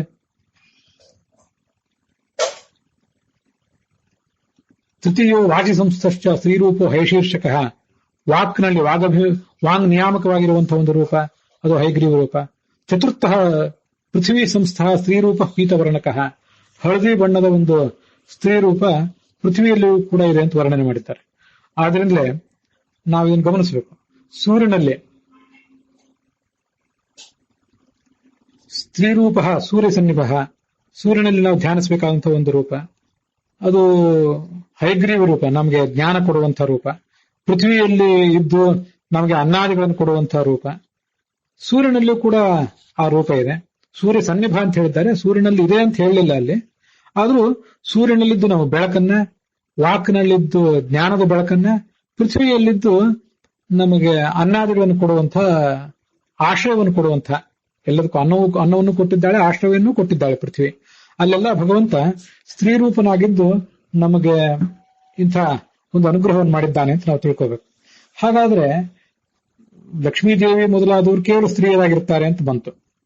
ಚತುರ್ಮುಖ ಬ್ರಹ್ಮ, ವಾಯು ಇವ್ರ ಬಗ್ಗೆ ಎಲ್ಲ, ಉಳಿದ ದೇವತೆಗಳ ಬಗ್ಗೆ ಕೆಲವು ವಿಶಿಷ್ಟವಾದಂತಹ ಹೇಳಿಕೆಗಳು ಕಾಣಿಸ್ತವೆ ಶಾಸ್ತ್ರದಲ್ಲಿ. ನಾನದನ್ನ ಈ 2-3 ದಿವಸ, ಇವತ್ತು ನಿನ್ನೆ ಮೊನ್ನೆ ಕೂಡ ನಾರಾಯಣ ಏಷ ನಾರಾಯಣೋ ದೇವ ಅನ್ನುವಂತ ಒಂದು ಶ್ಲೋಕ ಹೇಳಿದೆ. ಇದು ಅರ್ಧನಾರಿ ಪುಮಾತ್ಮಕ ಅಂತ, ಮುಕ್ತ ದೇವತೆಗಳ ಶೃಂಗಾರ ಲೀಲಾ ಅಂತ ಇದನ್ನ ವರ್ಣನೆ ಮಾಡ್ತಾರೆ. ಇದು ಗರುಡ ಪುರಾಣದಲ್ಲ, ನಾನು ಹೇಳುವಾಗ ಸ್ವಲ್ಪ ವ್ಯತ್ಯಾಸ ಮಾಡಿದೆ. ಗರುಡ ಪುರಾಣದ ಕೆಲವು ಶ್ಲೋಕಗಳಲ್ಲಿ ಅಲ್ಲಿವೆ. ಅದು ದೇವತೆಗಳು ಆ ಭಗವಂತನಿಗೆ ರಥೋತ್ಸವವನ್ನು ಮಾಡ್ತಾರೆ ಅಂತ ಹೀಗೆಲ್ಲ ಅಲ್ಲಿ ವರ್ಣನೆ ಇದೆ. ಅವು ಗರುಡ ಪುರಾಣದ ಶ್ಲೋಕಗಳೇ. ಪರಮಾತ್ಮನ ಕುರಿತಾದ ವರ್ಣನೆಯನ್ನ ಐತರೇಯ ಉಪನಿಷತ್ ಭಾಷ್ಯದಲ್ಲಿ ಗರುಡ ಪುರಾಣಕ್ಕೆ ಅನುಸಾರವಾಗಿ ನಾವು ನೋಡಿದ್ದೀವಿ. ಅಲ್ಲಿಯೇ ಈ ಅರ್ಧನಾರೀಣರ ತಂತ್ರ ಅಂತ ಒಂದು ಗ್ರಂಥವನ್ನು ಕೂಡ ಆಚಾರ್ಯರು ಉದ್ಧರಿಸ್ತಾರೆ. ಅಲ್ಲಿ ಭಗವಂತ ಹೇಗೆ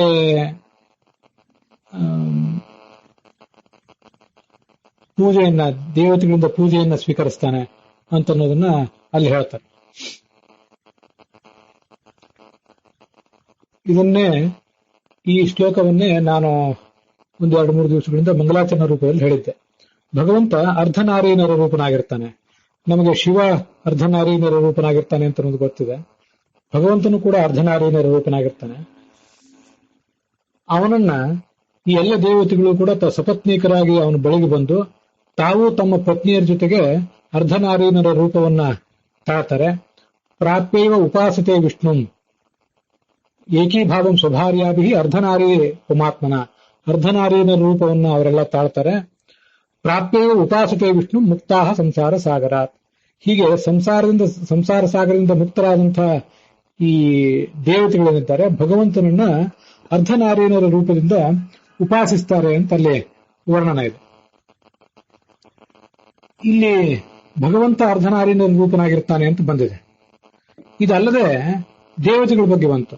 ನಿರ್ದಿಷ್ಟವಾಗಿ ಈ ಒಂದು ಭಾಗ ಅಲ್ಲದೇನೆ ವಾಯುವಿನ ಬಗ್ಗೆ ಬೃಹದಾರಣ್ಯಕ ಉಪನಿಷತ್ತಿನ ಭಾಷ್ಯದಲ್ಲಿ ಒಂದ್ ಕಡೆ ಅರ್ಧನಾರೀನರ ವಪುಹು ವಾಯು ಕುತ್ರಚಿದೀರಿತಃ ಅಂತ ಹೇಳಿ ಅಲ್ಲಿ ಒಂದ್ ಕಡೆ ಕೂಡ ವರ್ಣನೆ ಮಾಡಿದ್ದಾರೆ. ಬೃಹದಾರಣ್ಯಕ ಉಪನಿಷತ್ತಿನ 1ನೇ ಅಧ್ಯಾಯ ಅಥವಾ 3ನೇ ಅಧ್ಯಾಯ ಅಲ್ಲಿ ಮುಖ್ಯ ಪ್ರಾಣನ ನಾಮಗಳನ್ನೆಲ್ಲ ವರ್ಣನೆ ಮಾಡುವಾಗ ಹೀಗೊಂದು ವರ್ಣನೆ ಇದೆ. ಯೇಷವು ವಾ ಉದ್ಗೀತ, ಅವನಿಗೆ ಉದ್ಗೀತ ಅನ್ನೋ ಹೆಸರಿದೆ. ಪ್ರಾಣೋ ವಾ ಉತ್ ಪ್ರಾಣೇನ ಹೀದಂ ಸರ್ವಮುತ್ತಬ್ಧಂ ವಾಗೇವ ಗೀತ ಉಚ್ಚ ಗೀತ ಚೇತಿ ಸ ಉದ್ಗೀತ. ಪ್ರಾಣನಿಗೆ ಉತ್ ಅಂತ ಹೆಸರಿದೆ. ಆತನ ಪತ್ನಿಯಾದಂತಹ ಭಾರತಿಗೆ ಗೀತಾ ಅನ್ನೋ ಹೆಸರಿದೆ. ಹೀಗೆ ಅವರಿಬ್ಬರು ಕೂಡ ಸೇರಿ ಉದ್ಗೀತ ಅನ್ನೋ ಹೆಸರನ್ನು ಪಡ್ಕೊಂಡಿದ್ದಾರೆ. ಮುಖ್ಯ ಪ್ರಾಣನಿಗೆ ಆ ಹೆಸರಿದೆ ಅಂತ ನಾವು ಕೇಳ್ತೀವಿ. ಅಥವಾ ಯಯೇವಾಯ ಮುಖ್ಯ ಪ್ರಾಣ ತಮ್ಮ ಉದ್ಗೀತ ಉಪಾಸೀತ ಅಂತೇಳಿ ಛಾಂದೋಗ್ಯ ಉಪನಿಷತ್ನಲ್ಲೂ ಕೂಡ ಆ ಉದ್ಗೀತದ ಬಗ್ಗೆ ವರ್ಣನೆ ನಾವು ಕೇಳ್ತೇವೆ. ಈ ಸಾಮ ಅನ್ನೋ ಶಬ್ದದಿಂದಲೂ ಕೂಡ ಅರ್ಧನಾರೀನರ ರೂಪನಾದಂತಹ ಮುಖ್ಯ ಪ್ರಾಣನೇ ವಾಚ್ಯನಾಗಿದ್ದಾನೆ. ಯೇಷವು ಏವ ಸಾಮ, ಇವನಿಗೆ ಸಾಮ ಅಂತ ಹೆಸರು. ಯಾಕೆಂದ್ರೆ ವಾಗ್ವೈ ಸಾ, ಅವಳಿಗೆ ಸಾ ಅಂತ ಹೆಸರು. ಅಮಹ ಏಷಃ, ಈತ ಅಮನಾಗಿದ್ದಾನೆ. ಮುಖ್ಯ ಪ್ರಾಣ ಅಮ ಶಬ್ದದಿಂದ ವಾಚ್ಯನಾಗಿದ್ದಾನೆ. ಸಾ ಚ ಅಮಶ್ಚೇತಿ ತತ್ ಸಾಮ್ನಃ ಸಾಮತ್ವಂ, ಅವರಿಬ್ಬರು ಸೇರಿ ಸಾಮ ಎಂಬ ಶಬ್ದದಿಂದ ವಾಚ್ಯರಾಗಿದ್ದಾರೆ ಅಂತ ಅಲ್ಲಿ ಬಂದಿದೆ. ಹೀಗೆ ಸಾಮ ಎಂಬ ಶಬ್ದ ಮತ್ತು ಉದ್ಗೀತ ಎಂಬ ಶಬ್ದ ಅರ್ಧನಾರಾಯಣ ರೂಪನಾದಂತಹ ಮುಖ್ಯ ಪ್ರಾಣನನ್ನ ವರ್ಣನೆ ಮಾಡ್ತದೆ. ಸಾರತ್ವಾತ್ ಸ್ತ್ರೀಷು ಸಾ ದೇವಿ ಸೇತ್ಯುಕ್ತ ಸಾಮರೂಪತಃ ಗೀತೇತ್ಯುಕ್ತ ತದುದ್ಗೀತ ಸಾಮಾಖ್ಯೋರ್ಧ ತನುಸ್ತಯ ಅರ್ಧನಾರೀನರವಪು ವಾಯು ಕುತ್ರಚಿದೀರಿತ ಅಂತ ಆ ಬೃಹದಾರಣ್ಯಕ ಭಾಷ್ಯದಲ್ಲಿ ನಾವು ನೋಡುವಂತಹ ವಿಷಯ. ಅವನು ಈ ಮುಖ್ಯ ಪ್ರಾಣ ಉದ್ಗೀತ ಶಬ್ದವಾಚ್ಯನಾಗಿದ್ದಾನೆ ಮತ್ತು ಸಾಮ ಶಬ್ದವಾಚ್ಯನೂ ಆಗಿದ್ದಾನೆ. ಯಾಕೆಂದ್ರೆ ಆತ ಸಾಮವೇದಕ್ಕೆ ಅಭಿಮಾನಿಯಾಗಿದ್ದಾನೆ. ಸ್ತ್ರೀಯರಲ್ಲಿ ಅತ್ಯಂತ ಶ್ರೇಷ್ಠಳಾದಂತಹ ಭಾರತೀ ದೇವಿಗೆ ಸಾ ಅಂತ ಹೆಸರು, ಮತ್ತೆ ಅವಳಿಗೆ ಗೀತಾ ಅಂತನೂ ಹೆಸರಿದೆ. ಅವಳ ಜೊತೆಗೂಡಿದಂತಹ ಅರ್ಧನಾರೀನ ರೂಪನಾದಂತಹ ಈ ಮುಖ್ಯ ಪ್ರಾಣನೇ ಕೆಲವು ಬಾರಿ ಸಾಮ ಎಂಬ ಶಬ್ದದಿಂದ, ಕೆಲವು ಬಾರಿ ಉದ್ಗೀತ ಎಂಬ ಶಬ್ದದಿಂದ ಹೇಳಲ್ಪಡ್ತಾನೆ ಅಂತ. ಇದು ಮುಖ್ಯ ಪ್ರಾಣನಿಗೆ ಪ್ರತ್ಯೇಕವಾಗಿ ಕಾಣಿಸುವಂತಹ ಅರ್ಧನಾರೀನ ರೂಪದ ಒಂದು ವರ್ಣನ. ದೇವತೆಗಳ ಬಗ್ಗೆ ಇಲ್ಲಿ ಐತರೇಯ ಉಪನಿಷತ್ನಲ್ಲಿ ವಿಸ್ತೃತವಾಗಿ ಬಂದಿದೆ. ಇದಿಷ್ಟು ವಿಷಯಗಳಲ್ಲದೆ ಮುಖ್ಯ ಪ್ರಾಣ ಸ್ತ್ರೀರೂಪನಾಗಿ ಭಗವಂತನ ಒಂದು ಆರಾಧನೆಯನ್ನು ನಡೆಸ್ತಾನೆ ಅಂತ ಛಾಂದೋಗ್ಯ ಉಪನಿಷತ್ತಿನಲ್ಲಿ ಕೂಡ ವರ್ಣನೆ ಮಾಡ್ತಾರೆ. ಭೂಮೋಪಾಸನ ಯೋಗ್ಯಸ್ತು ಸಾಕ್ಷಾತ್ ಬ್ರಹ್ಮೈವ ಮುಖ್ಯತಃ. ಭಗವಂತನ ಪೂರ್ಣತ್ವದ ಉಪಾಸನೆಯನ್ನ ಯಾರಿಗೆ ಮಾಡ್ಲಿಕ್ಕೆ ಸಾಧ್ಯ ಅನ್ನುವುದನ್ನ ಅಲ್ಲಿ ವರ್ಣನೆ ಮಾಡ್ತಾರೆ. ಇದು ಛಾಂದೋಗ್ಯ ಉಪನಿಷತ್ತಿನ 7ನೇ ಅಧ್ಯಾಯದಲ್ಲಿ ಬರುವಂತಹ ವರ್ಣನೆ. ಸತದ್ವಿದ್ಯಾ ಬಲೇನೈವ ವಿಷ್ಣುನಾ ರತಿಮಾತ್ಮಯಾತ್ ಪರಮತತ್ವ ಅನ್ನುವ ಗ್ರಂಥದ ಶ್ಲೋಕಗಳಿವೆಲ್ಲ. ತೇನೈವ ಕ್ರೀಡತೆ ನಿತ್ಯಂ ಸ್ತ್ರೀರೂಪೋ ಮಿಥುನೀ ಭವೇತ್. ಈ ಭಗವಂತನನ್ನ ಆತ ಪೂರ್ಣ ಎಂಬುದಾಗಿ ಏನು ಉಪಾಸನೆ ಮಾಡಿರ್ತಾನಲ್ಲ ಈ ಮುಖ್ಯ ಪ್ರಾಣ, ಈ ಪೂರ್ಣತ್ವೋಪಾಸನೆಯನ್ನ ಮಾಡಿದ ಒಂದು ಪುಣ್ಯ ಪ್ರಭಾವದ ಕಾರಣದಿಂದಾಗಿ ಅವನು ಸ್ತ್ರೀರೂಪನಾಗಿದ್ದು ಈ ಭಗವಂತನ ಜೊತೆಗೆ ಸಮಾಗಮ ಮಾಡ್ತಾನೆ, ಸ್ವರೂಪಾನಂದವನ್ನ ಅನುಭವಿಸ್ತಾನೆ ಅಂತ ಅಲ್ಲಿ ವರ್ಣನೆ ಮಾಡ್ತಾರೆ. ಇದು ಕೂಡ ಆ ಮುಕ್ತನಾದಂತಹ ಮುಖ್ಯ ಚತುರ್ಮುಖ ಬ್ರಹ್ಮನ ವರ್ಣನವೇ ಆಗಿದೆ. ಐತರೇಯ ಉಪನಿಷತ್ನಲ್ಲಿ ನಾವು ನೋಡಿದ್ದೀಗಿದೆಯಲ್ಲ, ಅದು ಕೂಡ ಮುಕ್ತರಾದಂತಹ ದೇವತೆಗಳ ವರ್ಣನ. ಇಲ್ಲಿ ಈ ದೇವತೆಗಳು ಮತ್ತು ಈ ಮುಖ್ಯ ಪ್ರಾಣ ಇವರೆಲ್ಲ ಸ್ತ್ರೀರೂಪವನ್ನು ತಾಳುವುದು, ಮುಖ್ಯ ಪ್ರಾಣ ಸ್ತ್ರೀರೂಪವನ್ನು ತಾಳುವುದು ಮತ್ತೆ ಅರ್ಧನಾರೀನರ ರೂಪವನ್ನು ತಾಳುವುದು. ದೇವತೆಗಳು ಸ್ತ್ರೀರೂಪವನ್ನು ಅಲ್ಲದೆ ಹೋದ್ರೂ ಕೂಡ ಅರ್ಧನಾರೀನರ ರೂಪವನ್ನ ತಾಳುವುದು. ಇದೆಲ್ಲ ಹೇಗೆ? ಇದನ್ನು ಕೂಡ ನಾವು ಯಾಕೆ ವಿಚಾರ ಮಾಡಬೇಕಾಗಿದೆ ಅಂತಂದ್ರೆ, ಪುರುಷರು ಪುರುಷರೇ, ಸ್ತ್ರೀಯರು ಸ್ತ್ರೀಯರೇ ಮೂಲತಃ ಅಂತಾದ್ರೆ ಚತುರ್ಮುಖ ಬ್ರಹ್ಮ ಮೂಲತಃ ಪುರುಷನೇ ಆಗ್ಬೇಕು. ಮತ್ತೆ ಚತುರ್ಮುಖ ಬ್ರಹ್ಮನ ಪತ್ನಿಯಾದಂತಹ ಸರಸ್ವತಿ ಆಗ್ಲಿ, ಉಳಿದ ದೇವತೆಗಳ ಪತ್ನಿಯಂದಿರೋ ಅವರೆಲ್ಲರೂ ಕೂಡ ಮೂಲತಃ ಸ್ತ್ರೀಯರೇ ಆಗ್ಬೇಕು. ಅವರೆಲ್ಲರೂ ಕೂಡ ಅರ್ಧನಾರೀನರ ರೂಪರಾಗುವುದು ಹೇಗೆ? ಮತ್ತೆ ಈ ಚತುರ್ಮುಖ ಭಗವಂತನ ಜೊತೆಗೆ ಸ್ತ್ರೀರೂಪನಾಗುವುದು ಅಂದ್ರೆ ಅದಾದ್ರೂ ಹೇಗೆ ಸಾಧ್ಯ? ಮೂಲತಃ ಪುರುಷ ಚೇತನನಾದಂತಹ ಆತ ತನ್ನ ಆ ಪುರುಷತ್ವವನ್ನು ಬಿಟ್ಟು ಸ್ತ್ರೀತ್ವವನ್ನು ಪಡ್ಕೋತಾನೋ ಹೇಗೆ ಅನ್ನುವುದೆಲ್ಲ ನಮಗೆ ಒಂದು ಜಿಜ್ಞಾಸೆಗೆ ಬರ್ತದೆ. ಇದಕ್ಕೆ ಸತ್ತತ್ವ ರತ್ನಮಾಲ ಅನ್ನುವ ಒಂದು ಗ್ರಂಥ, ಈ ಗ್ರಂಥದಲ್ಲಿ ಸಾಕಷ್ಟು ವಿಚಾರ ಮಾಡಿದ್ದಾರೆ. ಆ ವಿಚಾರವನ್ನು ಕೂಡ ಈಗ ತಮ್ಮೆದುರಿಗೆ ಪ್ರಸ್ತುತಪಡಿಸ್ತೇನೆ. ಆಚಾರ್ಯರು ಸರ್ವಮೂಲದಲ್ಲಿ ಆ ಸ್ತ್ರೀ ದೇಹ ಮುಖ್ಯ ಪ್ರಾಣನಿಗೆ ಬಂತ್ ಹೇಗೆ ಅನ್ನುವುದನ್ನು ಹೆಚ್ಚು ವರ್ಣಿಸಲಿಲ್ಲ. ಮತ್ತೆ ದೇವತೆಗಳಾದರೂ ಕೂಡ ಅರ್ಧನಾರೀನರ ರೂಪವನ್ನು ತಾಳ್ತಾರೆ ಅಂತ ವರ್ಣನೆ ಮಾಡಿದ್ದಾರೆ ಹೊರತು ಹೇಗೆ ತಾಳ್ತಾರೆ, ಅವರ ಮೂಲ ಸ್ವರೂಪಕ್ಕೆ ಏನಾದರೂ ಧಕ್ಕೆ ಬರ್ತದ ಅದನ್ನು ಅವರೇನು ವರ್ಣನೆ ಮಾಡಲಿಲ್ಲ. ಸತ್ತತ್ವ ರತ್ನಮಾಲಾ ಗ್ರಂಥದಲ್ಲಿ ಅದು ತಾಮ್ರಪರ್ಣಿ ಆನಂದತೀರ್ಥಾಚಾರ್ಯರು ರಚನೆ ಮಾಡಿದ್ದು, ತಾವೇ ಅದಕ್ಕೆ ವ್ಯಾಖ್ಯಾನ ಕೂಡ ಮಾಡಿದ್ದಾರೆ.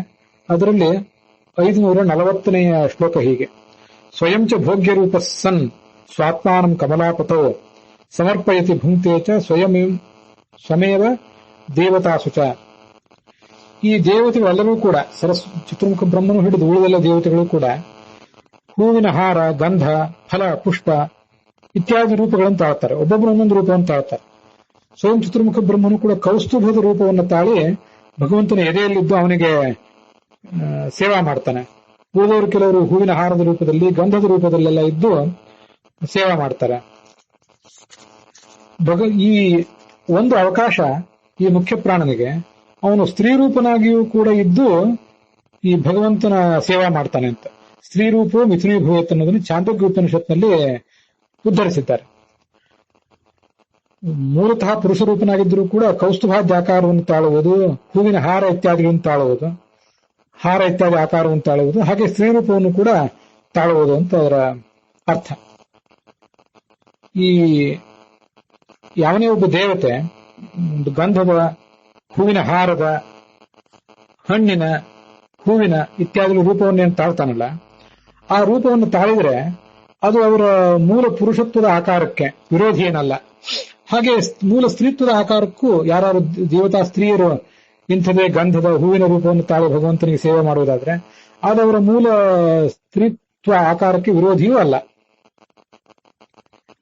ಮುಖ್ಯ ಪ್ರಾಣನೂ ಕೂಡ ಹೀಗೆ, ಚತುರ್ಮುಖ ಬ್ರಹ್ಮನು ಕೂಡ ಹೀಗೆ ಕೌಸ್ತುಭಾದ್ಯ ಆಕಾರವನ್ನು ತಾಳಿ, ಮೂಲತಃ ಗಂಡಸು, ಆದರೆ ಕೌಸ್ತುಭಾದ್ಯ ಆಕಾರವನ್ನು ತಾಳಿ ಭಗವಂತನ ಎದೆಯಲ್ಲಿ ಆ ಕೌಸ್ತುಭ ಮಣಿಯಾಗಿ ವಿರಾಜಿಸ್ತಾನಲ್ಲ, ಹಾಗೆ ಕೆಲವು ಬಾರಿ, ಎಲ್ಲಾ ಬಾರಿ ಅಲ್ಲ, ತ್ಯಾಕಾರಸ್ಯ ಸ್ವರೂಪೇ ಕಾದಾಚಿತ್ಕ ವ್ಯಕ್ತಿರಪಿ ನ ವಿರೋಧಿನಿ. ಮೂಲತಃ ಗಂಡಸೇ ಆದರೂ ಕೂಡ ಅವನ ಸ್ವರೂಪದಲ್ಲಿಯೇ ಸ್ತ್ರೀತ್ವದ ಒಂದು ಆಕಾರವೂ ಕೂಡ ಬಂದರೆ ಅದು ವಿರೋಧಿ ಏನಲ್ಲ. ಆ ಮೂಲ ದೇಹವೇ ಇದನ್ನು ಗಮನಿಸಬೇಕು. ಮೂಲತಃ ಗಂಡು ದೇಹವೇ, ಆ ಗಂಡು ದೇಹವೇ ಕೆಲವು ಬಾರಿ ಸ್ತ್ರೀಯಾಗಿ ಭಗವಂತನ ಸೇವಾ ಮಾಡ್ತದೆ, ಕೆಲವು ಬಾರಿ ಹೂವಾಗಿ, ಹಣ್ಣಾಗಿ, ಕೌಸ್ತುಭವಾಗಿ ಭಗವಂತನ ಸೇವಾ ಮಾಡ್ತದೆ.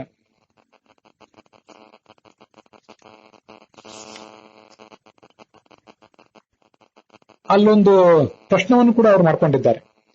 ಮುಕ್ತಿರ್ಹಿತ್ವ ಅನ್ಯಥಾ ರೂಪಂ ಸ್ವರೂಪೇಣ ವ್ಯವಸ್ಥಿತಿ ಅಂತ ಭಾಗವತ ಮೊದಲಾದ ಗ್ರಂಥಗಳಲ್ಲೇ ಹೇಳ್ತಾರೆ. ಮುಕ್ತಿ ಅಂತಂದ್ರೆ ಈ ಸಂಸಾರದಲ್ಲಿ ನಮಗೊಂದೇನು ಅನ್ಯಥಾ ರೂಪ ಬಂದಿತ್ತಲ್ಲ, ಯಾವುದೋ ಒಂದು ನಾವೇನು ಅಲ್ಲವೋ ಅದು ಅದನ್ನ ನಾವು ಇಲ್ಲಿ ತಾಳ್ತಾ ಇದ್ವು, ಅಂತ ಆಕಾರಗಳನ್ನೆಲ್ಲ ನಾವಿಲ್ಲಿ ತಾಳ್ತಾ ಇದ್ದೆವು. ಇವನ್ನೆಲ್ಲ ಕೊನೆಯದಾಗಿ ನೀಗಿಕೊಂಡು, ಪ್ರಾಕೃತವಾದಂತಹ ಇವೆಲ್ಲವನ್ನು ಪರಿಹರಿಸಿಕೊಂಡು ಮೂಲಭೂತವಾದ ಸ್ವರೂಪದಿಂದ ಇರುವುದೇ ಮುಕ್ತಿ ಅಂತ ಹೇಳಿದ್ದಾರೆ. ಇಲ್ಲಿ ಚತುರ್ಮುಖ ಬ್ರಹ್ಮ ಮೂಲತಃ ತನ್ನ ಸ್ವರೂಪದಿಂದ ಇರುವುದು ಅಂದ್ರೆ ಪುರುಷ ರೂಪದಿಂದ ಇರುವುದು ಅಂತ ಆಗ್ತದೆ. ಅಂಥವನು ಈ ಸ್ತ್ರೀ ರೂಪವನ್ನು ತಾಳ್ತಾನೆ ಅಂತ ಆದ್ರೆ, ಅಥವಾ ದೇವತೆಗಳೆಲ್ಲ ಅರ್ಧನಾರೀನರ ರೂಪ ತಾಳ್ತಾರೆ ಅಂತ ಆದ್ರೆ, ಅದು ಅವರ ಮೂಲ ಸ್ವರೂಪಕ್ಕೆ ಭಂಗ ಬಂತಲ್ಲ, ಇದು ಹೇಗೆ ಅಂತ ಒಂದು ಪ್ರಶ್ನೆಯನ್ನು ಕೂಡ ಅವರು ಮಾಡ್ಕೋತಾರೆ. ಅದಲ್ಲದೆ ಚತುರ್ಮುಖ ಮೊದಲಾದ ಎಲ್ಲ ದೇವತೆಗಳು ಕೂಡ ಮೂಲತಃ ಪುರುಷರೇ, ರಮಾ ಮೊದಲಾದ, ಲಕ್ಷ್ಮೀ ಮೊದಲಾದ ಸ್ತ್ರೀಯರೆಲ್ಲ ಮೂಲತಃ ಸ್ತ್ರೀಯರೇ ಆಗಿದ್ದಾನೆ. ಭಗವಾನ್ ಏಕಃ ಏವ ಉಭಯಾತ್ಮಕ, ಭಗವಂತನೊಬ್ಬನೇ ಉಭಯ ರೂಪವುಳ್ಳವನು ಅನ್ನುವ ನಿಯಮಕ್ಕೆ ಭಂಗ ಬಂತಲ್ಲ ಅಂತ ಒಂದು ಪ್ರಶ್ನೆಯನ್ನು ಕೂಡ ಅವರು ಮಾಡ್ಕೊಂಡಿದ್ದಾರೆ. ಅದಕ್ಕೆ ನಿಯತ ಪುರುಷಾಕಾರಕ್ಕೆ ಹಾನಿ ಏನಿಲ್ಲ. ಕೌಸ್ತುಭಾದ ರೂಪವನ್ನು ತಾಳ್ತಾರಲ್ಲ, ಕೌಸ್ತುಭಾದ ರೂಪವನ್ನು ತಾಳಿದಂತೆಯೇ ಸ್ತ್ರೀ ರೂಪವನ್ನು ಕೂಡ ತಾಳ್ತಾರೆ, ಅದಕ್ಕೇನು ಹಾನಿ ಇಲ್ಲ ಅಂತ ಉತ್ತರ ಕೊಡುವ ಸಮರ್ಥನೆಯನ್ನು ಕೂಡ ಅಲ್ಲೇ ನಾವು ಕಾಣ್ತೇವೆ. ಮೂಲತಃ ಪುರುಷ ರೂಪನಾದರೂ ಕಾದಾಚಿತ್ಕ ತಾದೃಶ ಯೋಗ್ಯತಾ ಸದ್ಭಾವೇನ, ಮೂಲತಃ ಗಂಡಸೇ ಆದಂತಹ ವ್ಯಕ್ತಿಗೂ ಕೂಡ ಯಾವಾಗೋ ಒಂದು ಬಾರಿ ಕೌಸ್ತುಭವಾಗುವ, ಮತ್ತೊಂದು ಯಾವಾಗೋ ಬಾರಿ ಸ್ತ್ರೀ ಆಗುವಂತಹ ಯೋಗ್ಯತಾವು ಕೂಡ ಮೂಲ ಯೋಗ್ಯತಾದಲ್ಲೇ ಸೇರಿಬಿಟ್ಟಿರ್ತದೆ. ಮೂಲ ಸ್ವರೂಪದಲ್ಲಿಯೇ ಕೆಲವು ಬಾರಿ ಸ್ತ್ರೀತ್ವವನ್ನು ಪಡೆಯುವ ಯೋಗ್ಯತಾನೂ ಸೇರಿರ್ತದೆ. ಆದ್ರಿಂದ ಏಕದೇಶ ಸ್ವರೂಪೇ ಏವ ಕೌಸ್ತುಭಾದ್ಯಾಕಾರ ಪ್ರಾಪ್ತಾವಪಿ ನ ನಿಯತ ಪುರುಷಾಕಾರತ ಭಂಗ ಇತಿ ಚೇತ್. ಆದ್ರಿಂದ ಅವರ ಮೂಲ ಸ್ವರೂಪವು ಪೂರ್ಣವಾಗಿ ಬದಲಾಗಿ ಎಂದೆಂದಿಗೂ ಸ್ತ್ರೀ ಆಗೋದಿಲ್ಲ, ಅದು ಪುರುಷವಾಗೇ ಇರ್ತದೆ. ಆದರೆ ಭಗವಂತನಿಗೊಂದು ವಿಶೇಷವಾದಂತಹ ಸೇವಾ ನಡೆಸಲಿಕ್ಕಾಗಿ ಕೆಲವು ಬಾರಿ ಒಂದು ಅಂಶದಿಂದ ಸ್ತ್ರೀ ರೂಪವನ್ನು ತಾಳ್ತಾನೆ, ಏಕದೇಶ ಸ್ವರೂಪ ಅಂತ ಅದನ್ನ ಮಾಡಿದ್ದಾರೆ. ಹೀಗೆ ಕೌಸ್ತುಭ ರೂಪವನ್ನ ಮತ್ತೆ ಸ್ತ್ರೀ ರೂಪವನ್ನ ತಾಳಿ ಚತುರ್ಮುಖ ಮುಖ್ಯ ಪ್ರಾಣನ ಸೇವಾ ಮಾಡುವುದು ಅನುಚಿತ ಏನಲ್ಲ, ಅದು ಅಸಮರ್ಥನೀಯವೂ ಕೂಡ ಅಲ್ಲ. ಏತೇನ ಅಶ್ವಾದ್ಯಾಕಾರತ್ವಮಪಿ ಸಮಾಹಿತಂ ಜ್ಞಾತವ್ಯಂ. ಕೆಲವು ಬಾರಿ ಈ ದೇವತೆಗಳು, ಚತುರ್ಮುಖನಾಗಲಿ ಮತ್ತು ಉಳಿದ ದೇವತೆಗಳಾಗಲಿ, ಕೌಸ್ತುಭದ ರೂಪವನ್ನು ತಾಳುವುದು ಮಾತ್ರ ಅಲ್ಲ, ಗಂಧಾದಿ ರೂಪವನ್ನು ತಾಳುವುದು ಮಾತ್ರ ಅಲ್ಲ, ಕೆಲವು ಬಾರಿ ಕುದುರೆ ಮೊದಲಾದ ರೂಪವನ್ನು ಕೂಡ ತಾಳಿ ಭಗವಂತನಿಗೆ ಸೇವಾ ಮಾಡ್ತಾರೆ. ಆದ್ರಿಂದ ಆಯಾ ವ್ಯಕ್ತಿಗಳ, ಚತುರ್ಮುಖಾದಿ ವ್ಯಕ್ತಿಗಳ ಮೂಲ ಯೋಗ್ಯತಾದಲ್ಲಿಯೇ ಅವರು ಗಂಡಸರಾಗಿರುವುದು ಸೇರ್ಕೊಂಡಿದೆ, ಇಲ್ಲ ಅಂತಲ್ಲ. ಅದಲ್ಲದೇನೆ ಕೆಲವು ಬಾರಿ ಅವರು ಸ್ತ್ರೀತ್ವವನ್ನು ಹೀಗೆ ಪಡ್ಕೊಂಡು ಮೂಲ ಪುಮಾಕಾರ ಅವಿರೋಧೇನ, ತಮ್ಮ ಮೂಲ ಪುರುಷ ಆಕಾರಕ್ಕೆ ವಿರೋಧವಾಗದಂತೆ ಲೀಲೆಯ ನಾನಾ ಆಕಾರ ಕಾಮರೂಪ ಸ್ವೀಕಾರಸ್ಯ ಅದೋಷತ್ವಾತ್, ತಮ್ಮ ಇಚ್ಛೆಗನುಸಾರವಾಗಿ ಭಗವಂತನ ಅನುಗ್ರಹದಿಂದ ನಾನಾ ಥರದ ರೂಪಗಳನ್ನು ಅವರು ತಾಳುವುದು ಅಸಂಭಾವಿತ ಏನಲ್ಲ ಅಂತ ಅವರು ಸಮರ್ಥನೆ ಮಾಡಿದ್ದಾರೆ. ಅದಲ್ಲದೆ ಈ ಒಂದು ಪ್ರಶ್ನೆಗೆ ಕೆಲವರು ಬೇರೆಯವರು ಹೇಗೆ ಉತ್ತರ ಕೊಡ್ತಾರೆ ಅಂತ ಅನ್ನೋದನ್ನು ಕೂಡ ಹೇಳಿದ್ದಾರೆ. ಕೇಚಿತ್ತು ಸ್ತ್ರ್ಯಾದಿ ಆಕಾರಕ ಕಾದಾಚಿತ್ಕ ಶರೀರ ಗ್ರಹಣಾತ್ ಅದೋಷಃ ಇತಿ ಮನ್ಯಂತೆ. ಮೂಲತಃ ಚತುರ್ಮುಖ ಬ್ರಹ್ಮನಿಗೆ ಪುರುಷ ದೇಹವೇ ಇದೆ, ಮೂಲತಃ ಆತ್ಮವೂ ಕೂಡ ಪುರುಷ ಆತ್ಮವೇ ಆಗಿದೆ. ಆದ್ರೆ ಈ ಮುಕ್ತಿಯಲ್ಲಿ ಈ ಚತುರ್ಮುಖನಾಗಲಿ ಕೆಲವರು ಬೇರೆಯವರಾಗಲಿ ತಾತ್ಕಾಲಿಕವಾದಂತಹ ಒಂದು ಬೇರೆ ಶರೀರವನ್ನು ಸ್ವೀಕಾರ ಮಾಡ್ತಾರೆ. ಇದ್ಯಾವುದು ಬೇರೆ ಶರೀರ ಸ್ವೀಕಾರ ಮಾಡುವುದು ಅಂತಂದ್ರೆ, ನಮಗೆ ಗೊತ್ತಿರುವಂತೆ ಇಲ್ಲಿ ಈ ಜಗತ್ತಿನಲ್ಲಿ ಹುಟ್ಟಿ ಬಂದಾಗ ಈ ಜೀವಾತ್ಮನಾದವನು ಅನೇಕ ಶರೀರಗಳಂತ ಆತನಲ್ಲ, ಇವೆಲ್ಲ ಭೌತಿಕ ಶರೀರಗಳು. ಸತ್ವ ರಜಸ್ ತಮಸ್ಸು ಅನ್ನುವಂಥ 3 ಗುಣಗಳ ಪ್ರಭಾವದಿಂದ ಹುಟ್ಟಿದಂಥ ಪ್ರಾಕೃತ ದೇಹಗಳಿವು. ಮುಕ್ತಿಯಲ್ಲಿ ಕೆಲವು ಬಾರಿ ಅವರು ಕೇವಲ ಶುದ್ಧ ಸತ್ವದಿಂದ ಕೂಡಿದಂತಹ ದೇಹಗಳನ್ನ ಈ ಅನೇಕ ಜನ ದೇವತೆಗಳು ತಾಳ್ತಾರೆ ಅಂತ ವರ್ಣನೆ ಇದೆ. ಶುದ್ಧ ಸತ್ವಾತ್ಮಕವಾದಂತಹ ಹಣ್ಣು ಹಂಪಲು ಇತ್ಯಾದಿಗಳಿವೆ, ಅದನ್ನ ಅವರು ಸ್ವೀಕಾರ ಮಾಡ್ತಾರೆ ಅಂತ ಕೂಡ ವರ್ಣನೆ ಇದೆ. ಹಾಗೇನೆ ದೇಹಗಳನ್ನು ಕೂಡ ಸ್ವೀಕಾರ ಮಾಡ್ತಾರೆ. ಅದೆಲ್ಲ ಅವರ ಲೀಲಾ. ತಮ್ಮ ಮೂಲಭೂತವಾದಂತಹ ಶರೀರದಿಂದಲೇ ಅವರಿಗೆ ಬೇಕಾದಷ್ಟು ಸುಖ ಸಿಗುವಂತಿದ್ರೂ ಕೂಡ ಶುದ್ಧ ಸತ್ವಾತ್ಮಕವಾದಂತಹ ಒಂದು ಶರೀರವನ್ನು ಸ್ವೀಕಾರ ಮಾಡಿ ಅನೇಕ ರೀತಿಯಾದಂತಹ ಆಮೋದ ಪ್ರಮೋದ ವಿಹಾರ ವೈಭೋಗ ಇತ್ಯಾದಿಗಳನ್ನು ಮಾಡುವಂತಹ ಅವಕಾಶ ಅವರಿಗಿರ್ತದೆ ಅಂತ ಅಲ್ಲಿ ವರ್ಣಿಸಿದ್ದಾರೆ.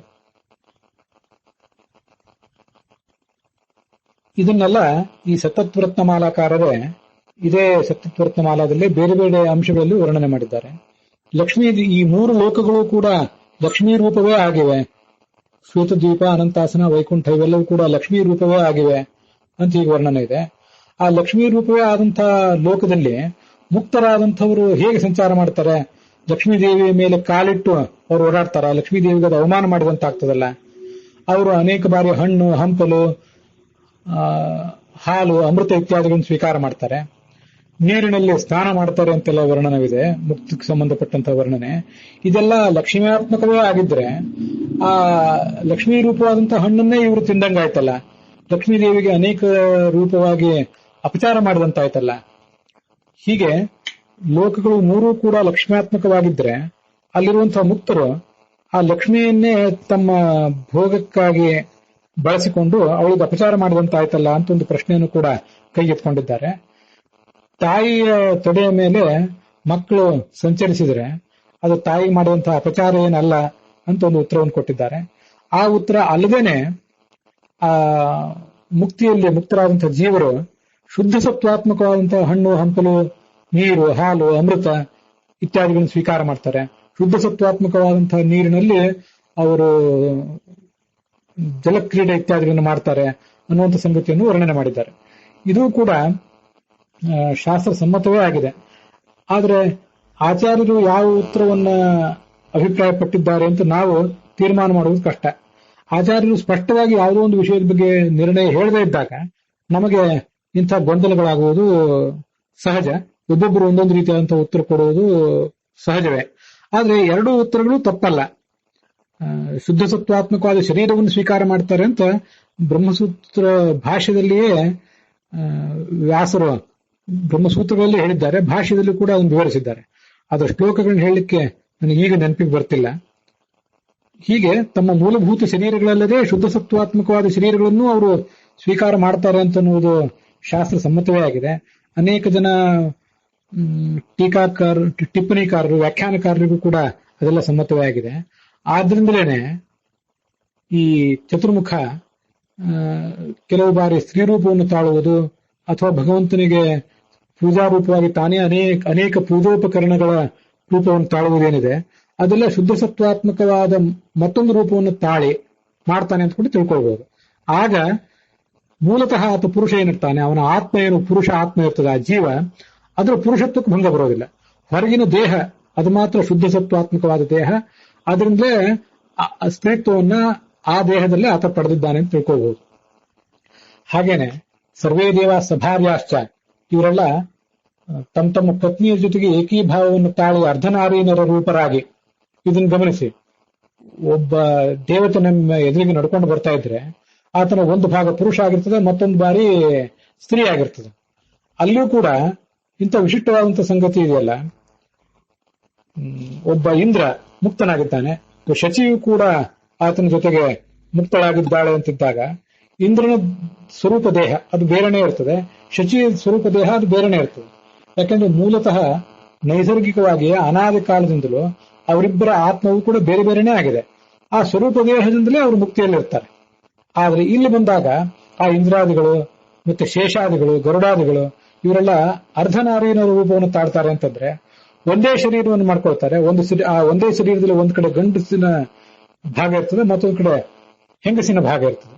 ತಮ್ಮ ಮೂಲ ಸ್ವರೂಪಗಳನ್ನೇ ಈ ತರ ಅರ್ಧನಾರೀನರ ರೂಪವಾಗಿ ಅವರು ಮಾರ್ಪಡಿಸಿಕೊಳ್ಳಬಲ್ಲರು ಅಂತ ನಾವು ತಿಳ್ಕೋಬಹುದು. ಅಥವಾ ಶುದ್ಧ ಸತ್ವಾತ್ಮಕವಾದಂತಹ ಮತ್ತೊಂದು ಶರೀರವನ್ನ ಅವರು ಅರ್ಧನಾರೀನರ ರೂಪವಾದಂತಹ ಶರೀರದ ಒಳಗೆ ಆ ಗಂಡ ಹೆಂಡಂದ್ರಿಬ್ರು ಸೇರಿ ಆ ಮೂಲಕ ಭಗವಂತನ ಸೇವಾ ಮಾಡ್ತಾರೆ ಅಂತ ಕೂಡ ತಿಳ್ಕೊಳ್ಬಹುದು. ಮೋದಂತೇಚ ರಮಂತೇಚ ವಿಭಾಗಂಚ ಇಚ್ಛೆಯ ಆತ್ಮಯೋ, ಬೇಕಾದಾಗ ಅರ್ಧನಾರೀನರ ರೂಪವನ್ನ ತಾಳಬಲ್ಲರು, ಮತ್ತೆ ಅದು ಬೇಡ ಅಂತ ಅನಿಸಿದಾಗ ಅರ್ಧನಾರೀನರ ರೂಪದಿಂದ ವಿಭಾಗ ಹೊಂದಿ ಪ್ರತ್ಯೇಕವಾಗಿ ಗಂಡ ಬೇರೆ ಪ್ರತ್ಯೇಕ ಹೆಂಡತಿ ಬೇರೆ ಹಾಗೆ ಕೂಡ ಅವರು ಭಿನ್ನ ಭಿನ್ನವಾದ ರೂಪಗಳಿಂದ ಇರಬಲ್ಲರು. ಹೀಗೆ ಯಾವ ರೂಪವನ್ನು ಯಾವಾಗ ಹೇಗೆ ಸ್ವೀಕಾರ ಮಾಡಬೇಕು ಅಂತನ್ನುವುದು ಆಯಾ ದೇವತೆಗಳ, ಚತುರ್ಮುಖ ಮೊದಲಾದ ಆಯಾ ದೇವತೆಗಳ ಅವರವರ ಸ್ವರೂಪದಿಂದಲೇ ಆ ಶರೀರವನ್ನಾದರೂ ಸ್ವೀಕಾರ ಮಾಡಬಹುದು, ಅದು ತಪ್ಪಲ್ಲ. ಹಾಗೆ ಶುದ್ಧ ಸತ್ವಾತ್ಮಕವಾದಂಥ ರೂಪವನ್ನು ಅವರು ತಾಳಿದ್ರೂ ಕೂಡ ಅದು ಅವರ ಮೂಲ ಸ್ವರೂಪಕ್ಕೆ ಏನು ಚ್ಯುತಿಯನ್ನು ತರೋದಿಲ್ಲ. ಅದಕ್ಕಾಗಿ ಇಷ್ಟನ್ನೆಲ್ಲ ನಾವು ನೋಡ್ಬೇಕಾಯ್ತು. ಮೂಲತಃ ಸ್ತ್ರೀಯೂ ಆದವನು ಪುರುಷನೂ ಆದವನು ಭಗವಂತನೊಬ್ಬನೇ, ಬೇರೆ ಯಾರೂ ಕೂಡ ಸ್ತ್ರೀ ಪುರುಷ ಎರಡೂ ರೂಪಗಳನ್ನು ತಾಳುವಂಥವ್ರು ಇಲ್ಲ. ಲಕ್ಷ್ಮೀದೇವಿ ಆಗಲಿ ಚತುರ್ಮುಖ ಆಗಲಿ ಬೇರೆ ಯಾರೂ ಕೂಡ ಹಾಗಿಲ್ಲ. ಚತುರ್ಮುಖನೂ ಕೂಡ ಮೂಲ ರೂಪದಿಂದಲೇ ಸ್ತ್ರೀ ರೂಪವನ್ನು ತಾಳಿದ್ರು ಅದು ಕೇವಲ ಕಾರಾಚಿತ್ಕ, ಯಾವುದೋ ಒಂದು ಬಾರಿ ಮಾತ್ರ. ಮತ್ತೆ ಅವನು ತನ್ನ ಮೂಲ ಪುರುಷ ರೂಪವನ್ನೇ ತಾಳ್ತಾನೆ ಅಂತ ನಾವು ತಿಳ್ಕೊಳ್ಬಹುದು.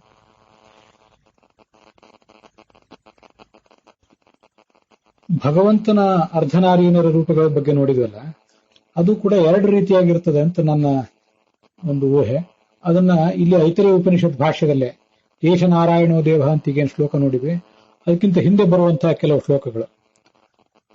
ಅರ್ಧನಾರೀ ಪುಮಾಕಾರಂ ತಸ್ಯ ವಾಮಸ್ಥಿತಾನಿ ಚ ಸ್ತ್ರೀರೂಪಾಣಿ ಸರ್ವಾಣಿ ವಿಷ್ಣೋರತ್ಯದ್ಭುತಾನಿ ಚ ವಿಷ್ಣೋರ್ ಯಾನಿತು ಪುಂರೂಪಾಣಿ ಸ್ಥಿತಾನ್ಯಸ್ಯ ದಕ್ಷಿಣೆ ತಾನ್ಯಸ್ಯೈವತು ರೂಪಾಣಿ ಯುಜ್ಯಂತೆ ಅತ್ರ ಪರಸ್ಪರಂ. ಭಗವಂತನ ಎಲ್ಲಾ ಈ ಸುಂದರವಾದಂತಹ ಸ್ತ್ರೀರೂಪಗಳು ಅವನ ಎಡಭಾಗದಲ್ಲಿರ್ತವೆ, ಅವನ ಎಲ್ಲಾ ಸುಂದರವಾದಂತಹ ಪುರುಷ ರೂಪವು ಅವನ ಬಲಭಾಗದಲ್ಲಿರ್ತವೆ.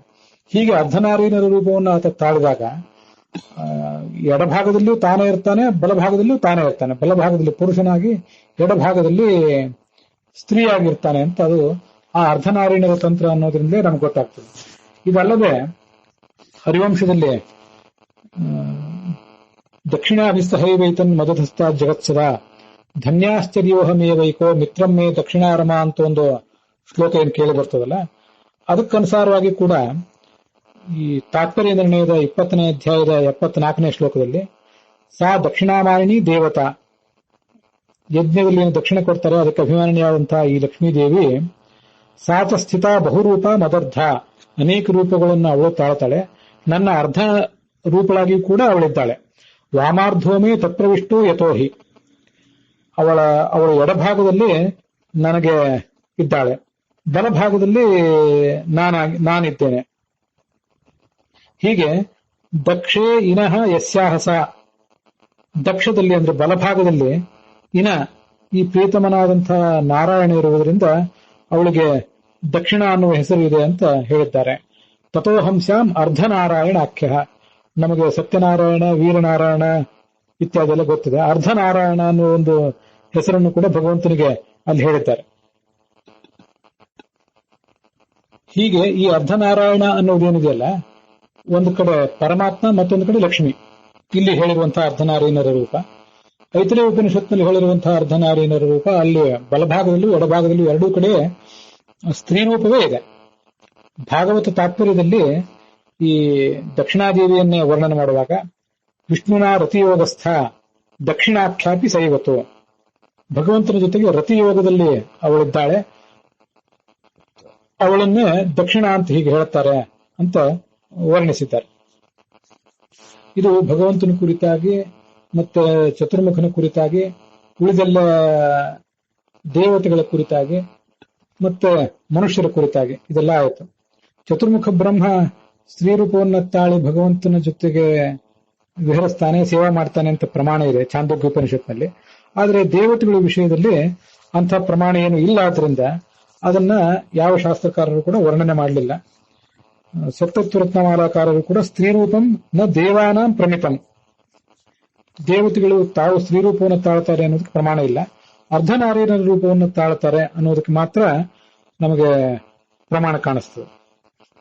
ನಮಗೆ ಈ ಮಹಾಭಾರತದ ಈ 6-8 ಶ್ಲೋಕಗಳನ್ನ ನಾವೇನು ನೋಡ್ತೇವಲ್ಲ, ಇವೆಲ್ಲವೂ ಕೂಡ ಉತ್ತರ ಭಾರತದ ಪಾಠದಲ್ಲಿ ಇಲ್ಲ ಅಂತ ಅನ್ನೋದನ್ನು ಗಮನಿಸಬೇಕು. ಹಾಗಾಗಿ ಈ ಪಾಠಗಳು ನಮಗೆ ಅರ್ಥದ ದೃಷ್ಟಿಯಿಂದ ಅಲ್ಲಿರುವಂತಹ ಶ್ಲೋಕಗಳು ಸ್ವೀಕಾರಕ್ಕೆ ಯೋಗ್ಯ ಆಗಲಿಲ್ಲ.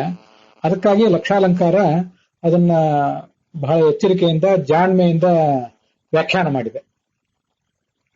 ಅಲ್ಲಿಯೂ ಈಗ ನಾನೇನು ಆಚಾರ್ಯರು ಸರ್ವಮೂಲದಲ್ಲಿ ಅನೇಕ ಕಡೆ ಕೊಟ್ಟಂತಹ ಒಂದು ಸಿದ್ಧಾಂತ ಏನಿದೆ ಅದನ್ನೇ ವರ್ಣನೆ ಮಾಡಿದ್ದಾರೆ. ಮೋಕ್ಷದಲ್ಲಿ ಸ್ತ್ರೀ ಪುರುಷ ಅನ್ನುವ ಭೇದ ಅಲ್ಲಿಯೂ ಕೂಡ ಇದೆ. ಅದಕ್ಕೆ ತಕ್ಕಂತೆ ಈ ಜಗತ್ತಿನಲ್ಲೂ ಇದೆ. ಸ್ತ್ರೀಯರು 2 ವಿಧ, ಔಪಾಧಿಕ ಸ್ತ್ರೀಯರು ಮತ್ತು ಸ್ವಾಭಾವಿಕ ಸ್ತ್ರೀಯರು ಅಂತ ಹೇಳಿ ಅಂತ ಹೀಗೆ ವರ್ಣನೆ ಮಾಡಿದ್ದಾರೆ. ಸ್ತ್ರೀಯರು ಔಪಾಧಿಕ ಸ್ತ್ರೀಯರು ಮತ್ತು ಸ್ವಾಭಾವಿಕ ಸ್ತ್ರೀಯರು ಅಂತಂದ್ರೆ ಸ್ತ್ರೀಯರಲ್ಲೇ ಔಪಾಧಿಕ ಸ್ತ್ರೀಯರು ಮತ್ತು ಸ್ವಾಭಾವಿಕ ಸ್ತ್ರೀಯರು ಅಂತ 2 ವಿಭಾಗ ಅಲ್ಲ. ಒಬ್ಬರು ಹಾಗೆ ಜಿಜ್ಞಾಸೆ ಮಾಡಿದ್ರು. ಸ್ತ್ರೀಯರು ಸ್ವಾಭಾವಿಕವಾಗಿ ಸ್ತ್ರೀಯರು ಅಂತ ಒಂದೇ ವಿಭಾಗ. ಆದ್ರೆ ಔಪಾಧಿಕ ಸ್ತ್ರೀಯರು ಅಂತ ಹೇಳಿದ್ದೇನಿದೆಯಲ್ಲ, ಅದು ಪುರುಷರಾಗಿದ್ದವರು ಸ್ತ್ರೀಯಾಗಿದ್ದದನ್ನ ಹೇಳಿತ್ತು. ಆದ್ರಿಂದ ಸ್ತ್ರೀಯರಲ್ಲಿ 2 ವಿಧ ಅಂತ ಅನ್ನೋದನ್ನ ನಾವು ಆ ದೃಷ್ಟಿಯಿಂದ ನೋಡ್ಕೊಳ್ಬೇಕು. ಸ್ತ್ರೀಯರು ಸ್ವಾಭಾವಿಕವಾಗಿ ಸ್ತ್ರೀಯರು, ಪುರುಷರು ಸ್ವಾಭಾವಿಕವಾಗಿ ಪುರುಷರಾಗಿದ್ರು ಕೂಡ ಸ್ತ್ರೀ ರೂಪವನ್ನು ತಾಳಬಹುದು ಅಂತ ನಾವು ತಿಳಿಯಬಹುದು. ಧನಂಜಯ ಗೋವಿಂದಾಚಾರ್ಯರು ಕೂಡ ಮಹಾಭಾರತದ ಈ ಭಾಗವೊಂದನ್ನ, ಈ ಅನುಶಾಸನ ಪರ್ವದಲ್ಲಿ ಬರುವಂತಹ ಈ ಭಾಗವೊಂದನ್ನ ತಮ್ಮ ಲೇಖನವೊಂದರಲ್ಲಿ ಅಥವಾ ಯಾವುದೋ ಒಂದು ಪ್ರವಚನದಲ್ಲಿ ಉದ್ಧರಿಸಿದ್ದಾರೆ. ಈ ಭಾಗ ಪ್ರಕ್ಷಿಪ್ತವಾಗಿದ್ರೂ ಇದ್ದಿರಬಹುದು, ಯಾಕಂದ್ರೆ ಇದು ಎಲ್ಲಾ ಪಾಠಗಳಲ್ಲೂ ಕಂಡು ಬರೋದಿಲ್ಲ ಅಂತ ಹೇಳಿದ್ದಾರೆ. ಆದರೂ ಈ ಒಂದು ಪಾಠ ಅಂತೂ ಕೆಲವು ಕಡೆ ಕಂಡು ಬರುತ್ತಿದೆ. ಅದಕ್ಕೆ ಸಿದ್ಧಾಂತಕ್ಕೆ ಅನುಗುಣವಾಗಿ ಅರ್ಥ ಹೇಳಬೇಕೇ ಹೊರತು ಬೇರೆ ಯಾವ ರೀತಿಯಿಂದ ಕೂಡ ಅರ್ಥವನ್ನು ಹೇಳಬಾರದು ಅಂತ ನಾವು ತಿಳ್ಕೊಳ್ಬೇಕು. ಅದನ್ನೇ ಗೋವಿಂದಾಚಾರ್ಯರು ಕೂಡ ವರ್ಣನೆ ಮಾಡಿದ್ದಾರೆ. ಮಹಾಭಾರತದ ಮೂಲ ಶ್ಲೋಕಗಳನ್ನು ಮಾತ್ರ ನಾವು ಗಮನಿಸುವುದಾದ್ರೆ ಅಲ್ಲಿ ಸ್ತ್ರೀತ್ವ ಪುರುಷತ್ವ ಅನ್ನುವುದು ಮೂಲತಃ ಜೀವನಿಗಿಲ್ಲ. ಅದು ಕರ್ಮದಿಂದಾಗಿ ಕೆಲವು ಬಾರಿ ಸ್ತ್ರೀಯಾಗಿಯೂ ಕೆಲವು ಬಾರಿ ಪುರುಷನಾಗಿಯೂ ಹುಟ್ಟುತ್ತಾನೆ ಅಂತ ಮಹಾಭಾರತದ ನಿರ್ಣಯ ಇರುವಂತೆ ಕಾಣಿಸ್ತದೆ. ಅದಕ್ಕಾಗಿಯೇ ಲಕ್ಷಾಲಂಕಾರದ ಆ ವಿವರಗಳನ್ನೆಲ್ಲ ಅಲ್ಲಿ ಗಮನಿಸಬೇಕು. ಅಲ್ಲಿಗೆ ಇದರ ಕುರಿತಾಗಿ ಹೇಳಬೇಕಾದಂತಹ ಎಲ್ಲ ವಿಷಯಗಳು ಸಮಾಪ್ತ ಆಗಿವೆ. ಇವತ್ತಿನ ಈ ಭಾಗವು ಕೂಡ ಸಮಾಪ್ತವಾಗಿದೆ.